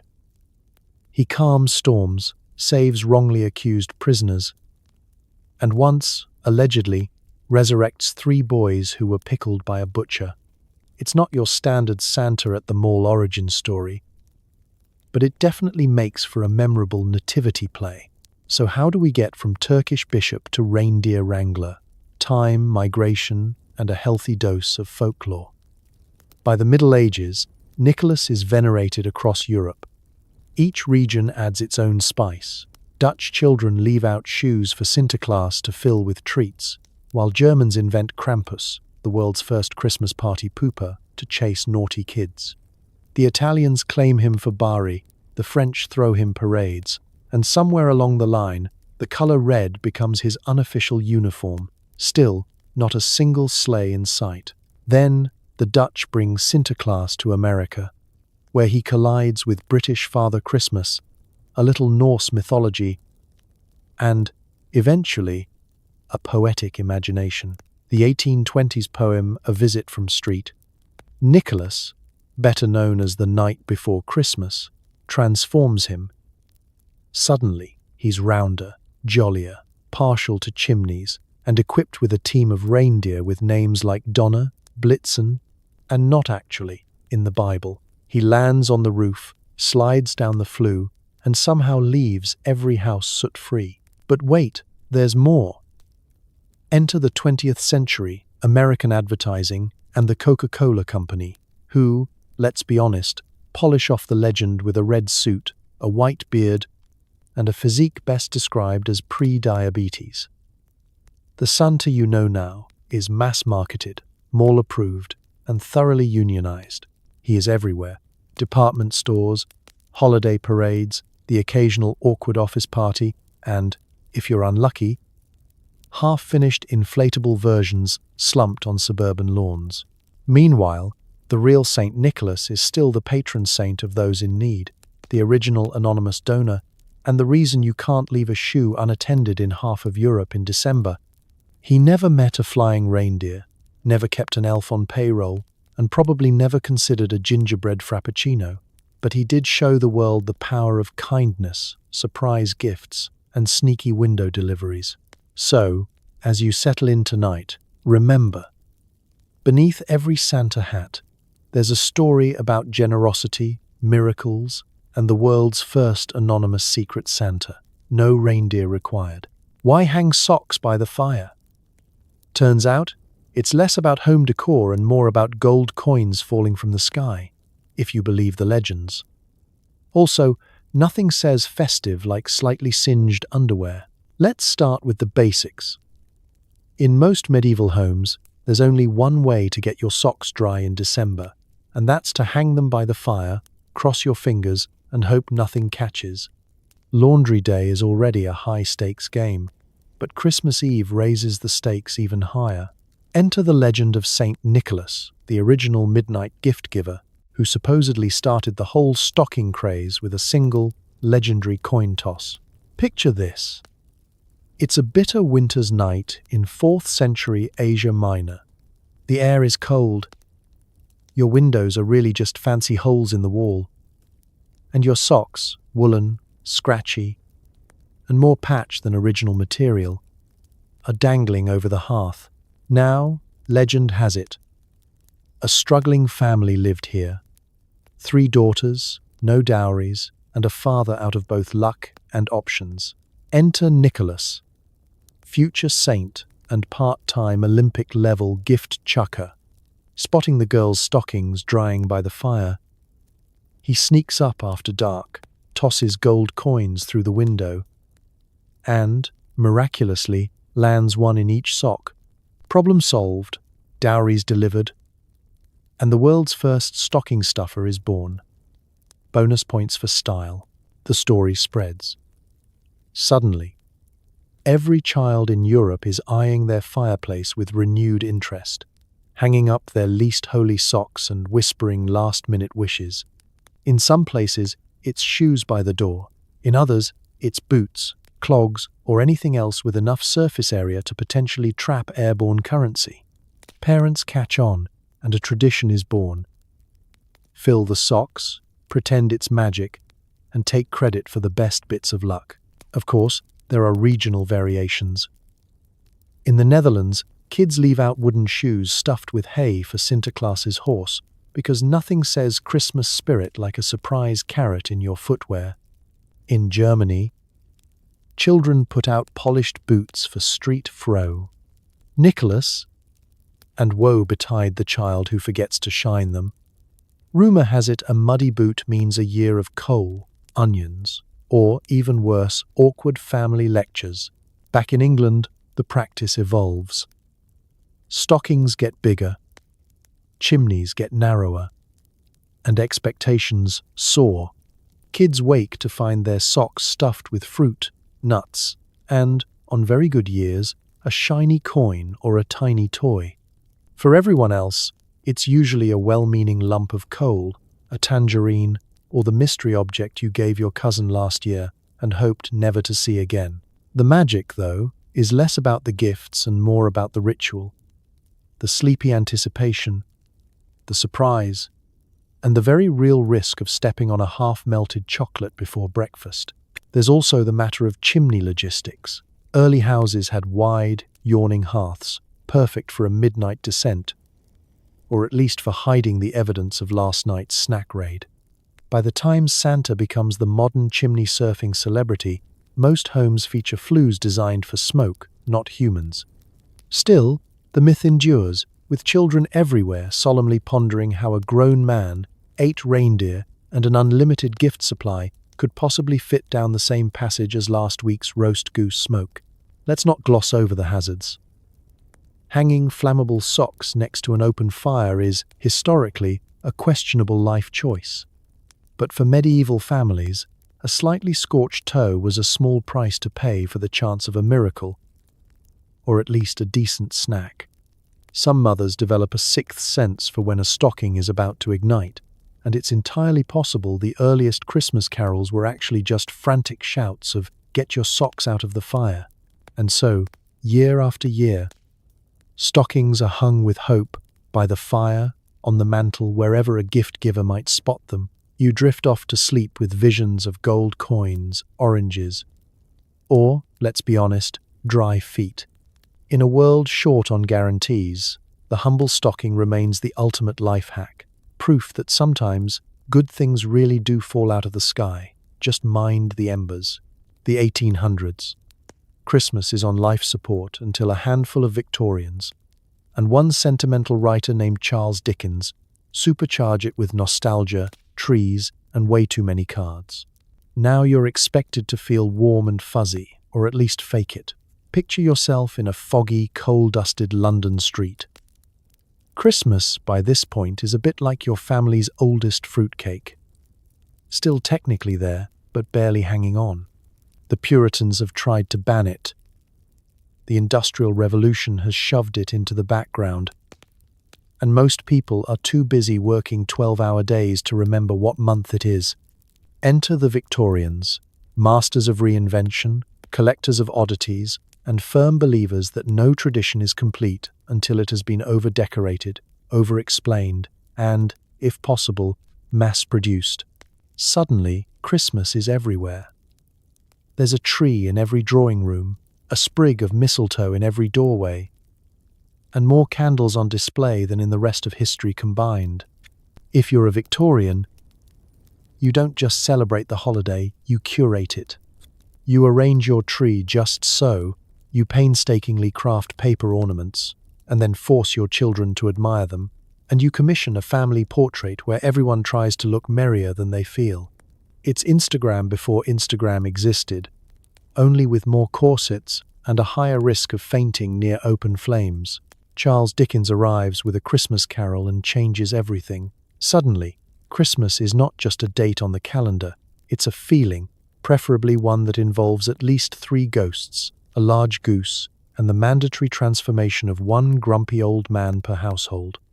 Victorians read Dickens by candlelight, wipe away a theatrical tear, and resolve to be slightly less horrible to their relatives, at least until Boxing Day. Gift-giving, too, gets a major upgrade. In medieval times, a single apple was a treasure. Now Victorians swap presents with a level of enthusiasm that borders on competitive. The rich hand out elaborate toys, chocolates, and exotic fruit, while the less wealthy make do with hand-knitted scarves and gingerbread cookies, shaped like whatever animal was easiest to cut out with dull scissors. The goal is to express affection through the exchange of objects, or, failing that, through a strategically vague Christmas card. Ah, yes. Christmas cards. If you've ever wondered who started the tradition of mailing 47 nearly identical greetings to people you haven't seen in a decade, blame the Victorians. The world's first commercial Christmas card was printed in 1843, and soon every mantelpiece was groaning under the weight of snow-dusted robins, carolers, and scenes of inexplicably cheerful frogs. The more cards you received, the more respectable you appeared. Or at least, the better your mailing list was. Feasting returns in a big way. The Christmas table groans under the weight of roast beef, plum pudding, mince pies, and the aforementioned giant goose. Crackers, those paper tubes filled with bad jokes, flimsy hats, and a small explosion, are invented to make dinner more memorable and, ideally, less tense. If you're lucky, you avoid having to perform an impromptu recitation of Tennyson for your extended family. The Victorians are also responsible for the sentimental version of Christmas we now find so familiar. They invent the traditional carol service, the family sing-along, and the idea that Christmas is for children, especially if they are rosy-cheeked, gap-toothed, and available for a photo in front of the tree. Everything is filtered through a soft glow of nostalgia. Even as outside, the city is freezing and the fog is thick enough to eat with a spoon. By the end of the 19th century, Christmas has gone viral. It's everywhere. In books, in newspapers, in every home from London to Liverpool, and, soon enough, across the Atlantic. The Victorians may not have invented Christmas, but they rebooted it for the modern world, with just enough glitter and ghost stories to keep everyone on their toes. So, next time you're trying to look festive in a family photo, thank the Victorians. They turned Christmas from an endangered relic into the world's first mass-market holiday. And all it took was one goose, one ghost, and about 8,000 cards. Victorian Christmas cards weren't all cute puppies. Sometimes they featured dead birds, haunted children, and messages that basically said, "Have a nice winter, don't die." Sending a card was a subtle way to remind friends you still existed. Let's rewind to the 1840s. Queen Victoria is on the throne. Postage stamps are all the rage. And suddenly someone has the idea to combine the two great Victorian pastimes: communicating and collecting decorative paper. The first commercial Christmas card appears in 1843, a cheerful scene of a family drinking wine, flanked by pictures of people feeding the poor. It's a wholesome vibe, until you look closely and realize that the artist has slipped in at least 3 children clearly overserved at the punch bowl. Victorian subtlety. Not always subtle, the Christmas card craze spreads like wildfire. Sending a card becomes the social equivalent of liking someone's post on Instagram, only with more risk of paper cuts and less chance of an immediate reply. The Victorians go all in, and by all in, I mean they send cards to everyone. Friends, distant cousins, exes, the neighbor whose hedge they've been quietly trimming for years without asking. Every December, the mail carriers are buried under an avalanche of stiff paper and inscrutable messages, trudging through snow and fog to deliver proof that, yes, you are still alive and moderately polite. But not all cards are the jolly, holly-decked wonders you might expect. The Victorians have a strange sense of humor, and it's all over their cards. Some feature adorable animals, foxes, robins, and lambs in little bonnets. Others lean hard into the Gothic. A single dead robin lying in the snow, surrounded by ominous holly. Merry Christmas. The card seems to say, nature is cruel and so are we.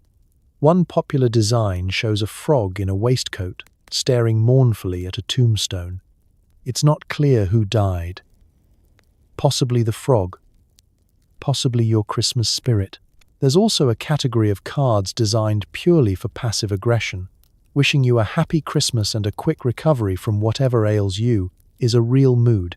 Or, may your stockings be full and your relatives brief. Some cards are decorated with illustrations of children in slightly haunted Victorian nightgowns, gazing out at you with eyes that have definitely seen too much.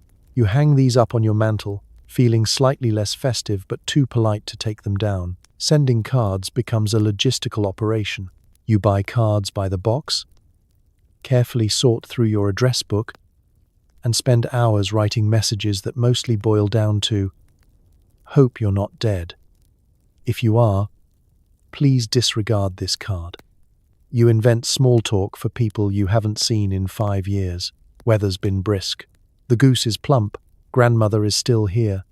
Victorian etiquette says you must reply to every card you receive, so the process never ends. The threat of social exclusion is real. Forget to send a card to your aunt once, and you'll hear about it for a decade. And then there's the decorating. By Christmas Eve, every available surface in your parlor is covered in cards. Mantelpieces groan under the weight.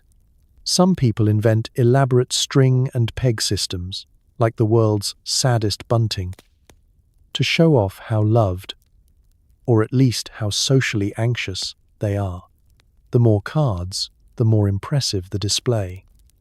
If you run out, you can always recycle last year's with a dab of glue and a little optimism. Despite the bizarre artwork and subtle jabs, Christmas cards do exactly what they're supposed to.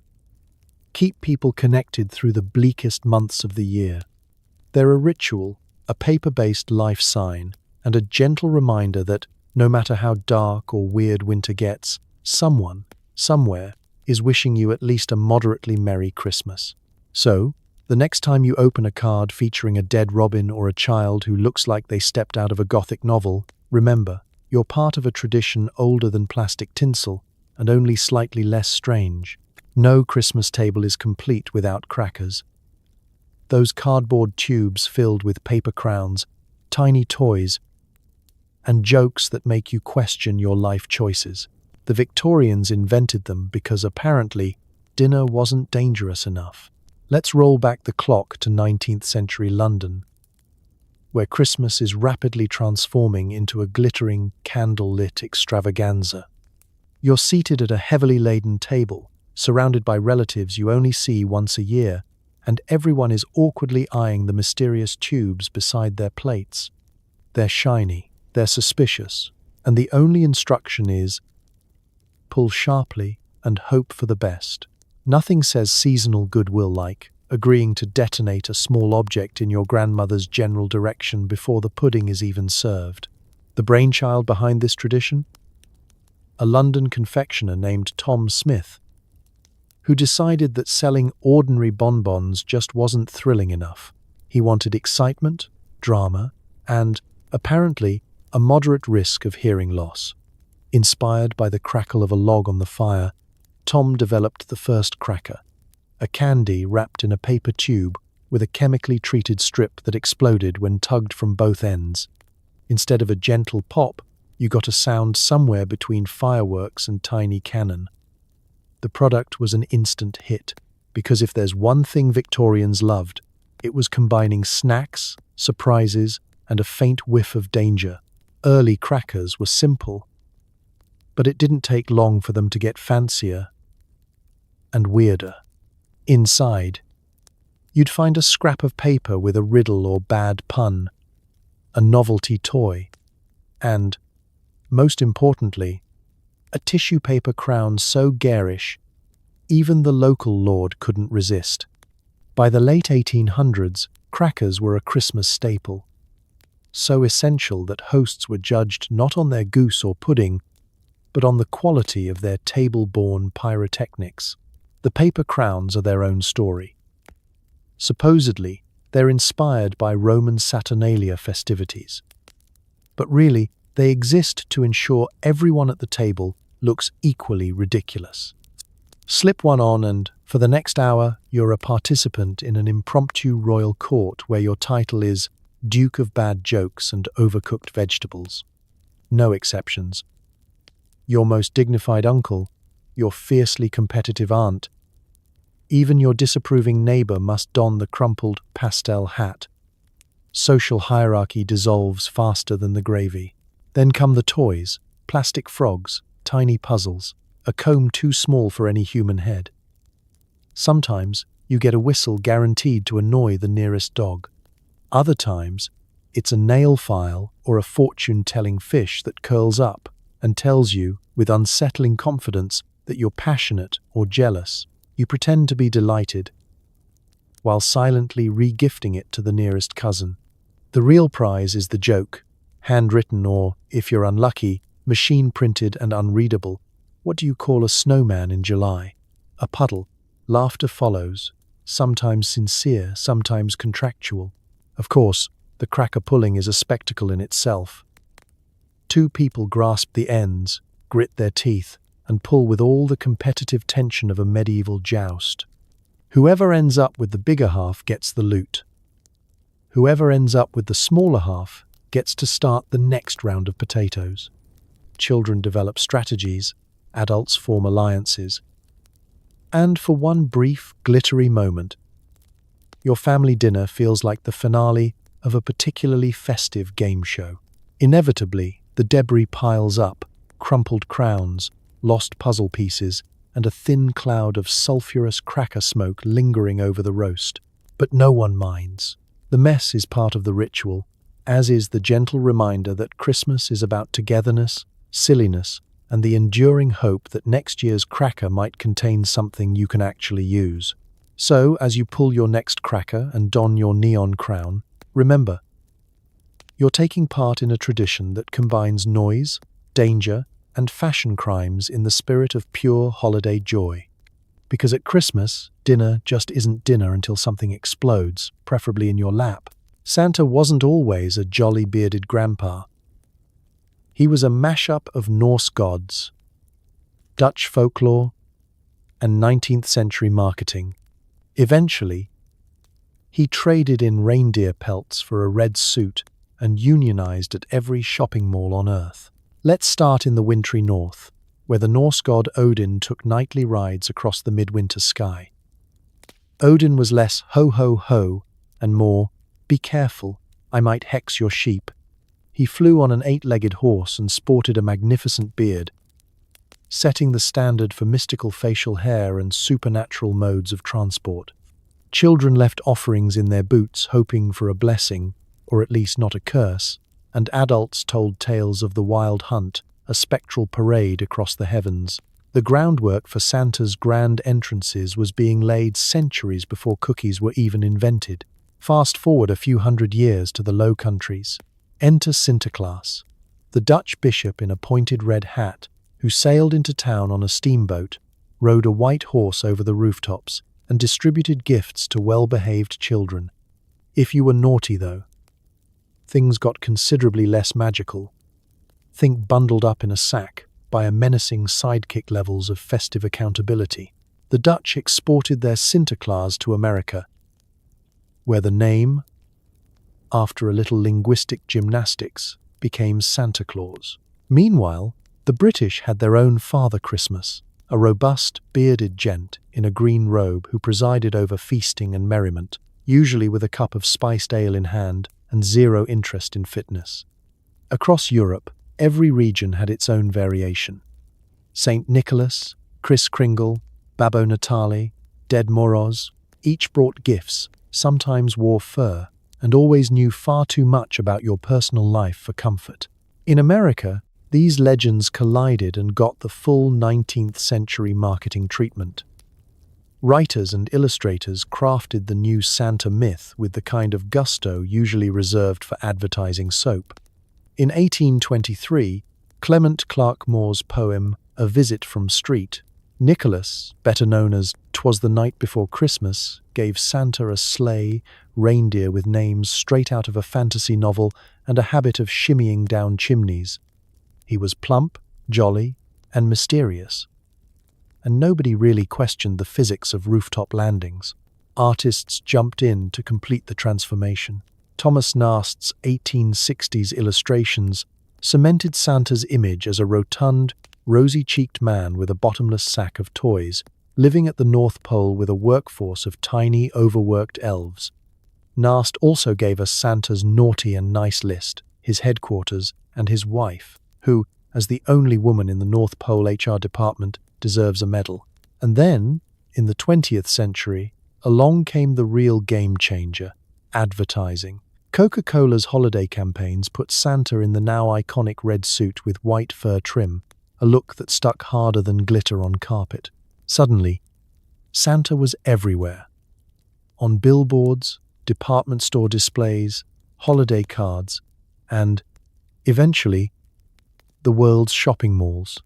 His unionized ranks of seasonal Santas appeared in every city, gamely posing for photos with sticky toddlers, skeptical teens, and the occasional dog in a Christmas sweater. Santa's image became global, adaptable, and endlessly merchandised. He was in parades, on TV, featured in movies, and, thanks to NORAD, even tracked by radar for anxious children with a flair for military logistics. He could be magical, goofy, mysterious, or, depending on the local mall budget, slightly unsettling. In Japan, he delivered fried chicken. In Australia, he wore shorts. In Florida, he sometimes arrived by speedboat. Through it all, Santa Claus became less about fear and more about hope, joy, and a universal excuse to eat cookies at midnight. His origin story is a patchwork quilt of legends and advertisements, belief and branding, stitched together by centuries of wishful thinking and creative storytelling. So as you watch another mall Santa ring a bell, smile for the camera, and bravely endure the onslaught of candy canes and wish lists, remember, he's the world's greatest holiday mashup, equal parts folklore, marketing, and pure, unfiltered magic. Somehow, Christmas became a festival of inflatable yard monsters, ugly sweaters, and songs you can't escape. You don't know when it happened, but you're still finding glitter in your carpet from last year. Let's start with the outdoor decor, an arms race in plastic, electricity, and questionable taste. Every December, otherwise reasonable neighbors transform their lawns into the North Pole's weird cousin.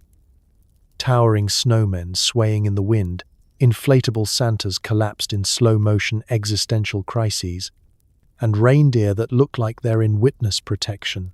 No one remembers exactly when the blow-up decorations appeared, but now they're everywhere, glowing with the kind of nuclear intensity that can be seen from low Earth orbit. If your display isn't large enough to annoy passing pilots or cause the occasional power outage, are you even celebrating? Inside, things are no less chaotic. You open the closet, and out tumbles a pile of Christmas sweaters, red, green, and aggressively themed. There are sweaters with battery-powered lights, sweaters that jingle, sweaters that double as games, and at least one that's so itchy, it probably counts as a cry for help. Every year, you promise yourself you'll donate them, but somehow the collection grows. Office parties, school fundraisers, virtual happy hours, everyone wants to see who can outdo whom in the contest of seasonal self-humiliation. The rules? The uglier, the better. Bonus points for 3D reindeer antlers or a strategically placed snowman. And then there's the music. The soundtrack to the season and, depending on your tolerance, the background noise of your personal winter wonderland or the first sign of psychological collapse. Mariah Carey emerges from hibernation every November 1st, bringing with her the annual onslaught of All I Want for Christmas Is You. For the next 2 months, there's nowhere to hide. Malls, coffee shops, elevators, even your dentist's office. It's as if the song has become sentient, infiltrating every playlist, every speaker, every brain cell. No one escapes unscathed. Even your dog knows the chorus. But let's not stop there. Modern Christmas is a festival of rituals that no one remembers inventing, but everyone seems contractually obligated to perform. There's the gingerbread house, a fragile architectural project doomed to collapse before anyone can actually eat it. There's the annual family photo, featuring at least one person blinking, one person sneezing, and someone in the back wearing the cat as a scarf. There's Secret Santa at the office, where you spend days overthinking what to buy for the colleague whose name you've only ever seen in reply. All emails before settling for a mug that says, "World's okayest coworker." And of course, there's the glitter. It's on cards, gift wrap, tree ornaments, and inexplicably, on half the cookies. You're still finding it months later, sparkling in the carpet, stuck to your socks, and occasionally making an appearance at July barbecues. Scientists could use your living room as evidence for the theory that glitter is the universe's only truly infinite resource. Modern Christmas food is its own adventure. You've got peppermint everything, hot chocolate in colors not found in nature, and cookies that taste faintly of nostalgia and existential dread. Fruitcake remains unkillable, passed around from family to family like a festive game of hot potato. Someone always bakes too many sugar cookies, and someone else always forgets they're in the oven until the smoke alarm signals the arrival of dessert. But beneath the inflatable chaos, synthetic sweaters, and the ever-present soundtrack, the real spirit of the season stubbornly persists. People connect, even if it's over video calls or drive-through hot cocoa. Families find ways to be together, even when separated by distance or time zones. You exchange gifts, trade stories, and agree yet again that this year you'll keep the celebration simple until you see the 14-foot inflatable penguin at the store and reconsider. So tonight, as you brush the last stray fleck of glitter from your pajamas, remember, modern Christmas may be loud, bright, and occasionally tacky, but it's proof that no matter how much the world changes, we're still just looking for a little light in the darkness, and maybe, just maybe, another reason to wear that sweater with the singing elf. Think your Christmas is weird? In Japan, it's fried chicken. In Iceland, it's 13 trolls. In Norway, you hide your brooms. Apparently, there's no wrong way to celebrate, unless you forget the lutefisk, in which case, shame on you. Let's take a little sleigh ride around the globe. Buckle in, no passport required, just an open mind and a strong stomach. You'll need both. First stop, Japan. Picture a land where December 25th isn't a public holiday, and where most people only started celebrating Christmas in the last few decades. Enter the true spirit of Japanese Christmas. Kentucky Fried Chicken.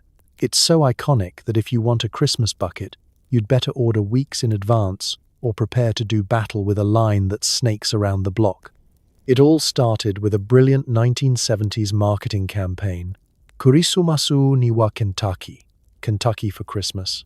Families flock to KFC for crispy drumsticks, festive sides, and, if you're lucky, a Santa suit-clad Colonel Sanders statue out front. No turkey, no ham, just the Colonel, quietly judging you as you eat.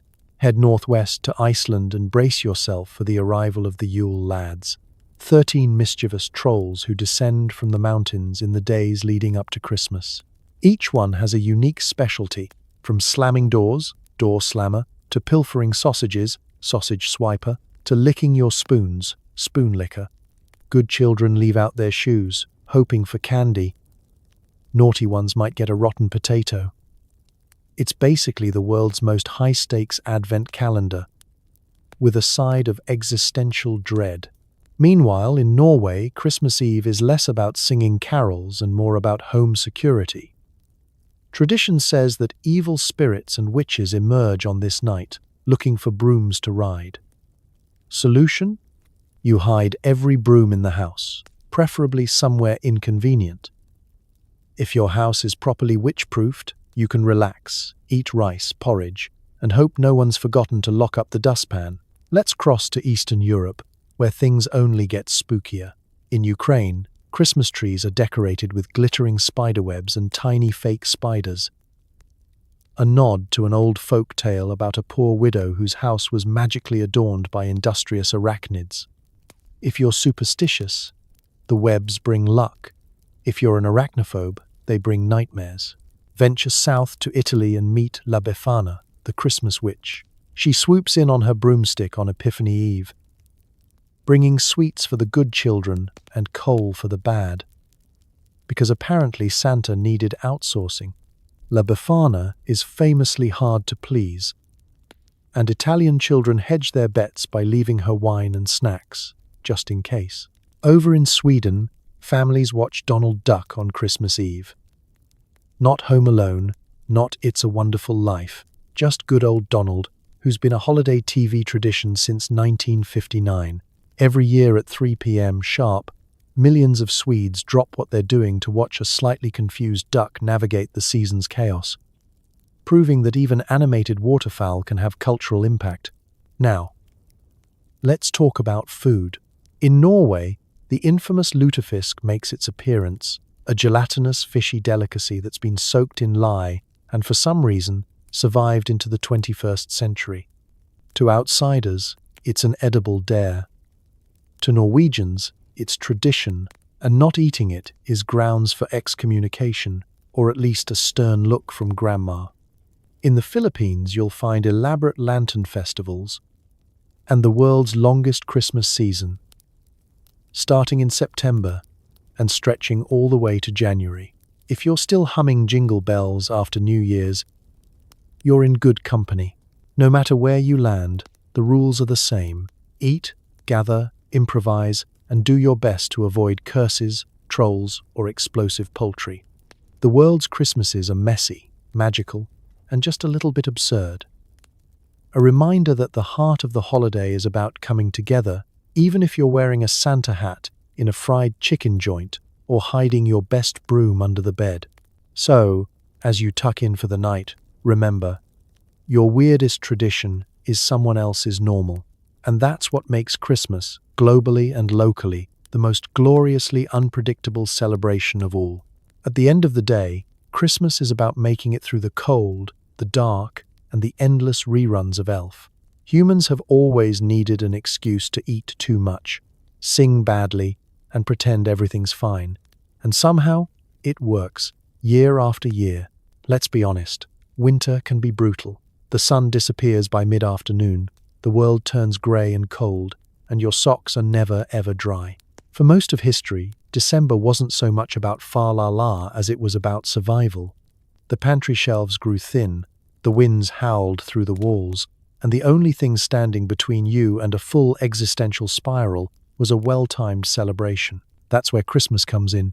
The rituals, whether pagan, Christian, secular, or just a mishmash of whatever gets you through, are less about dogma and more about finding a little warmth when it seems there's not much left. If you've ever wondered why people risk their best tablecloths, last candle, and half their stored turnips on a midwinter feast, it's because hope needs feeding, too. The very act of lighting a candle, singing a carol, or baking a pie you can't really afford is a message. We're still here, and spring will come again, eventually. This urge to gather, eat, and ignore the misery outside is as old as humanity itself. Ancient revelers held festivals to mark the solstice, lighting bonfires and dragging evergreens indoors, because even a single green branch was proof the world hadn't given up yet. Medieval villagers braved the snow for 12 days of feasts and games, not just to fill their bellies, but to fill the silence. When the cold pressed in, stories got bigger, jokes got funnier, and singing got louder. It's hard to feel alone when you're belting out a carol off-key with half the village. Even today, when central heating and streaming services shield us from the worst of winter, the pattern holds. You bake cookies, hang up lights, and spend a little too much on novelty socks. The holiday to-do list grows longer. Buy presents, write cards, hang tinsel, Google how to get pine sap out of hair. Some years, it's a mess. Some years, it's magic. Most years, it's both. What makes it all worthwhile isn't perfection, but persistence. The world doesn't pause just because the calendar says it should be festive. There are always deadlines, burnt pies, awkward silences, and someone who forgot to defrost the turkey. And yet, people still show up, maybe late, maybe in bad moods, but there. They bring fruitcake, stories, apologies, and occasionally an inflatable reindeer. The meal is less about the food and more about the act of sitting down together and saying, "We made it. We're still going, past the gravy." Christmas, at its core, is an act of resistance against the darkness, literal and otherwise. It's one long, stubborn refusal to let the cold, the dark, or the news ruin everything. It's about making space for joy, laughter, memory, and hope. Even when it feels like you're running on fumes, you might light a single candle, string up some sad-looking lights, or cue up Mariah Carey just to prove you're still in the fight. So, as the night deepens and the world gets quieter, let yourself lean into the ritual. However big or small, raise a glass to the people who made it through winters much worse, to the ancestors who survived by the skin of their teeth and the power of their stories. Sing badly, eat too much, laugh at the reruns, and wrap yourself in the simple miracle of light in the darkness. Because Christmas endures not in spite of the struggle, but because of it. It's our way of telling the night, not yet. We're still here. And, year after year, it works, one little spark at a time. Long before mulled wine and rum-spiked eggnog, Christmas was basically a socially sanctioned excuse to drink anything not nailed down. Medieval folks brewed up ale, mead, and whatever they found fermenting in a forgotten corner of the cellar. Forget cheers. Most toasts were thinly veiled prayers to survive the next morning without seeing actual ghosts.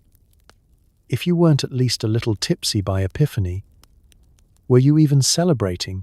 Let's set the medieval scene. It's Christmas Eve in a tiny, smoky hall. The wind howling outside. The air inside so thick with peat smoke and roasted meat that you could probably chew it. The tables are sagging under the weight of whatever the village could muster, mostly turnips, bread, and a few brave pies. But the real centerpiece isn't the food, it's the drinks. Clay mugs, wooden tankards, and whatever else will hold liquid are passed around with the kind of wild optimism only found at the intersection of religious celebration and long winter nights. Ale is the baseline beverage, the water's not safe, but the beer is, usually. This isn't your sleek modern pint. It's dark, heavy, a bit chewy, and served at whatever temperature the fire and general neglect can provide. If you're lucky, the village brewer has remembered to keep the rats out of the fermentation vats. If not, well, That's what spices are for. Medieval folks add herbs, berries, or frankly anything they can scavenge to make the taste a little less barnyard and a little more drinkable. You drink it anyway. Nobody ever claimed survival was glamorous. For those with ambition and access to a half-decent apiary, there's mead, a golden, slightly suspicious potion made from honey, water, and wild yeast. The best meads are sweet and strong. The worst meads taste like regret and create stories you'll be forced to retell for years. Either way, the rule of thumb is the same. If it fizzes and doesn't bite back, pour another round. If it bites back, add more spices and hope for the best. Wassail, a spiced, warmed ale or cider, is the medieval answer to modern hot toddies. It's ladled out in generous quantities, drunk from communal bowls, and often accompanied by off-key singing. The recipe is simple.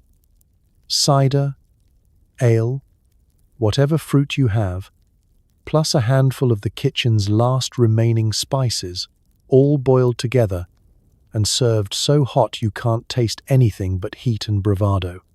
Wassailing, as we've seen, also doubles as a mild form of home invasion, ensuring everyone gets their fair share of both cider and entertainment. Drinking isn't just for fun, it's practically medical. Winter is cold, and a warm mug of something fermented is a prescription for everything from low spirits to high fevers. Medieval doctors recommend ale for digestion, mead for melancholy, and wine, if you can get it, for whatever ails you. The side effects: singing, dancing, very honest storytelling, are considered part of the cure. Of course, the line between celebration and supernatural is blurry. Christmas is the season of spirits, after all. Both the kind you pour and the kind you blame for strange noises in the night. Medieval houses were draughty, and a creak in the rafters after your third mug of mead might be the ghost of Christmas past, or just your neighbor looking for another drink. Either way, nobody wants to be the only sober person left when the stories start to take on a life of their own. As the feasting stretches on, the mug's never quite empty. People toast to good harvests, mild winters, and absent friends. Some raise a glass to saints, others to luck, and everyone eventually to the hope of waking up headache-free. By Epiphany, the ale barrels are dry, the mead jugs are empty, and the only spirits left are the ones lurking in the corners, or possibly under the table. So, as you drift off tonight, imagine the laughter, the sloshing tankards, the bravado and the blurry edges. In the darkest nights, Christmas cheer was fermented, shared, and sometimes survived, one hopeful, hazy toast at a time. Ever been roped into a nativity play where half the cast forgot their lines and someone's dog wandered on stage? Medieval Christmas pageants were even more unpredictable. Sacred drama meets street carnival, with amateur actors, real livestock, and enough fire hazards to keep the local blacksmith on standby. If you survived as the back half of the donkey, congratulations, you've earned your Christmas miracle. Let's set the scene. It's Christmas week, and your village square has transformed into the medieval equivalent of Broadway. If Broadway had no script, no stage manager, and a supporting cast of confused goats, the whole community is involved, whether they like it or not. The parish priest has assigned roles: Mary, Joseph, shepherds, angels, at least 3 wise men, usually played by whichever merchants can still stand after the feast, and a donkey composed of 2 unlucky villagers stitched into a burlap costume. There's also a baby, ideally human, but sometimes an alarmingly lifelike loaf of bread. No one has a copy of the script. Most actors rely on memory, guesswork, and whatever cues they can pick up from the audience's facial expressions. You enter from stage left, actually, just the edge of the market stall, trying not to trip over someone's firewood. Your cue is someone ringing a bell, or possibly shouting, "Now." It's organized chaos, but with more emphasis on the chaos. Animals are not just stage props, They are the wild cards of the show. Sheep wander in and out of scenes. The town goose might try to steal the spotlight and your lunch. And the family dog is absolutely determined to play the angel Gabriel. Nothing says divine announcement like a scruffy terrier barking at the shepherds. At least once a year, someone's pet escapes mid-play, causing a chase scene that would make Shakespeare proud. Costumes are creative, if not entirely accurate. Angels wear old sheets with hastily cut eye holes. Kings sport paper crowns, and Joseph tries not to sneeze in the hay. You, lucky soul, are wearing a headdress made from last year's tinsel and a suspiciously damp sheepskin. If it rains, everyone is suddenly the innkeeper and rushes to take shelter inside. Fire hazards abound.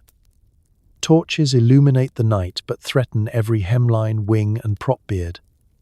The village blacksmith is officially on call, ready with a bucket of water and a resigned look.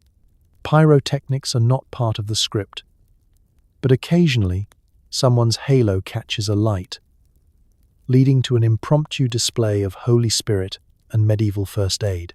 The crowd is a crucial character. They boo, they cheer, they occasionally pelt you with turnips if you forget your lines or trip over the manger. Children whisper the next scene to their parents, who nod solemnly as if this is exactly what the Gospels intended. Every year, the audience favorite is the same: the wise man who forgets his gold and offers a hard-boiled egg instead. And yet, somehow, the pageant always finds its heart. There are moments of genuine awe, a hush as the star, a lantern on a long stick, glimmers above, a chorus of voices singing carols in imperfect harmony, a baby gurgling in the manger, blissfully unaware of the drama. For a few minutes, the whole community is united, muddled, messy, but together. By the end of the performance, your costume is half ruined. You've survived 2 goat-related near misses, and your only line was upstaged by a particularly persistent chicken. The priest gives a speech. Someone hands out gingerbread, and the children reenact the entire show for days, using household pets as extras. So, as you crawl out of your donkey suit and back into the crowd, take a bow. You've survived another medieval Christmas pageant, a miracle as real as any you've just tried to perform. Because sometimes, Christmas magic isn't about perfect performances. It's about turning chaos into memory and memory into tradition, one barking angel and flaming halo at a time. If you think your family's roast turkey is intimidating, try staring down a medieval Christmas boar's head, complete with teeth, fur, and a slightly accusatory glare. Served up with much ceremony and a not insignificant amount of anxiety, the boar's head was equal parts status symbol and edible dare. The only thing harder than cooking it was pretending you liked it. Let's step into the echoing great hall of a medieval manor. Tapestries flutter in the draught, candles flicker, and the air buzzes with anticipation, and just a hint of wood smoke and livestock. At the center of the festivities is a feast worthy of legend, presided over by the guest of honor, a recently departed wild boar, now reclining on a silver platter. Its jaw is frozen in an expression that says, "Really? This is how it ends?"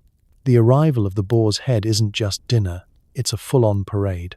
Minstrels play, singers sing, and the lord of the manor beams as servants process through the hall, holding aloft a roast that doubles as both food and warning.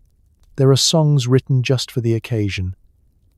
The Boar's Head Carol, which every good guest pretends to know by heart, rings out as everyone does their best to look appreciative and not at all alarmed. Slaying the boar was a genuine test of courage. Wild boars were the most dangerous game in the forest.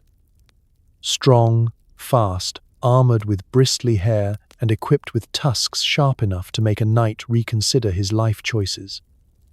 Bringing one down was as much a battle as a hunt, and anyone returning with a boar's head could boast at least 2 things: bravery and a really good story about narrowly escaping disembowelment. The head itself, snout and all, was the proof. It was decorated with apples, bay leaves, or a jaunty lemon, because nothing says festive like trying to make your food look less judgmental. The culinary adventure didn't stop at the presentation. The boar's head was boiled, roasted, and glazed within an inch of its life, then packed with fragrant herbs, garlic, and whatever spices the manor could afford. The whole thing was a triumph of medieval food science, making the inedible edible and hoping that no one would notice if the meat was a little chewy. If you were a guest, etiquette demanded you take at least one slice, smile graciously, and attempt not to break a tooth on the jawbone. The braver souls might nibble an ear or sample the mysterious jelly poured over the top, an experience somewhere between culinary bravado and medieval hazing ritual. For the host, the boar's head was a serious flex. Only the wealthy could afford the labor, risk, and sheer kitchen drama involved in producing such a showpiece. Lesser households made do with pork pies or the occasional roasted piglet, delicious but never quite as conversation-stopping as a severed head with a lemon stuck in its mouth. At court, the presentation became even more theatrical. Sometimes the head was stuffed with more meat, sometimes with fruit, and occasionally, for extra drama, with a live bird which would fly out when the head was sliced, stunning the audience and horrifying the local fire marshal. Not everyone was thrilled by the tradition. The boar's head could inspire awe, but it could also trigger a quiet wave of existential dread. Children eyed it suspiciously. Dogs plotted elaborate heists. Visiting clergy might offer a quick prayer for digestive safety, and when the meal was finally over, the head was often given to the poor, the kitchen staff, or, unofficially, the castle cats, who, it must be said, probably appreciated it more than anyone else at the table. So as you drift off tonight, spare a thought for the boar's head. Equal parts, trophy, dare, and dinner. In the grand tradition of Christmas, it reminds us that sometimes celebration means facing your fears, teeth, fur, and all, and taking a polite bite for the sake of the story.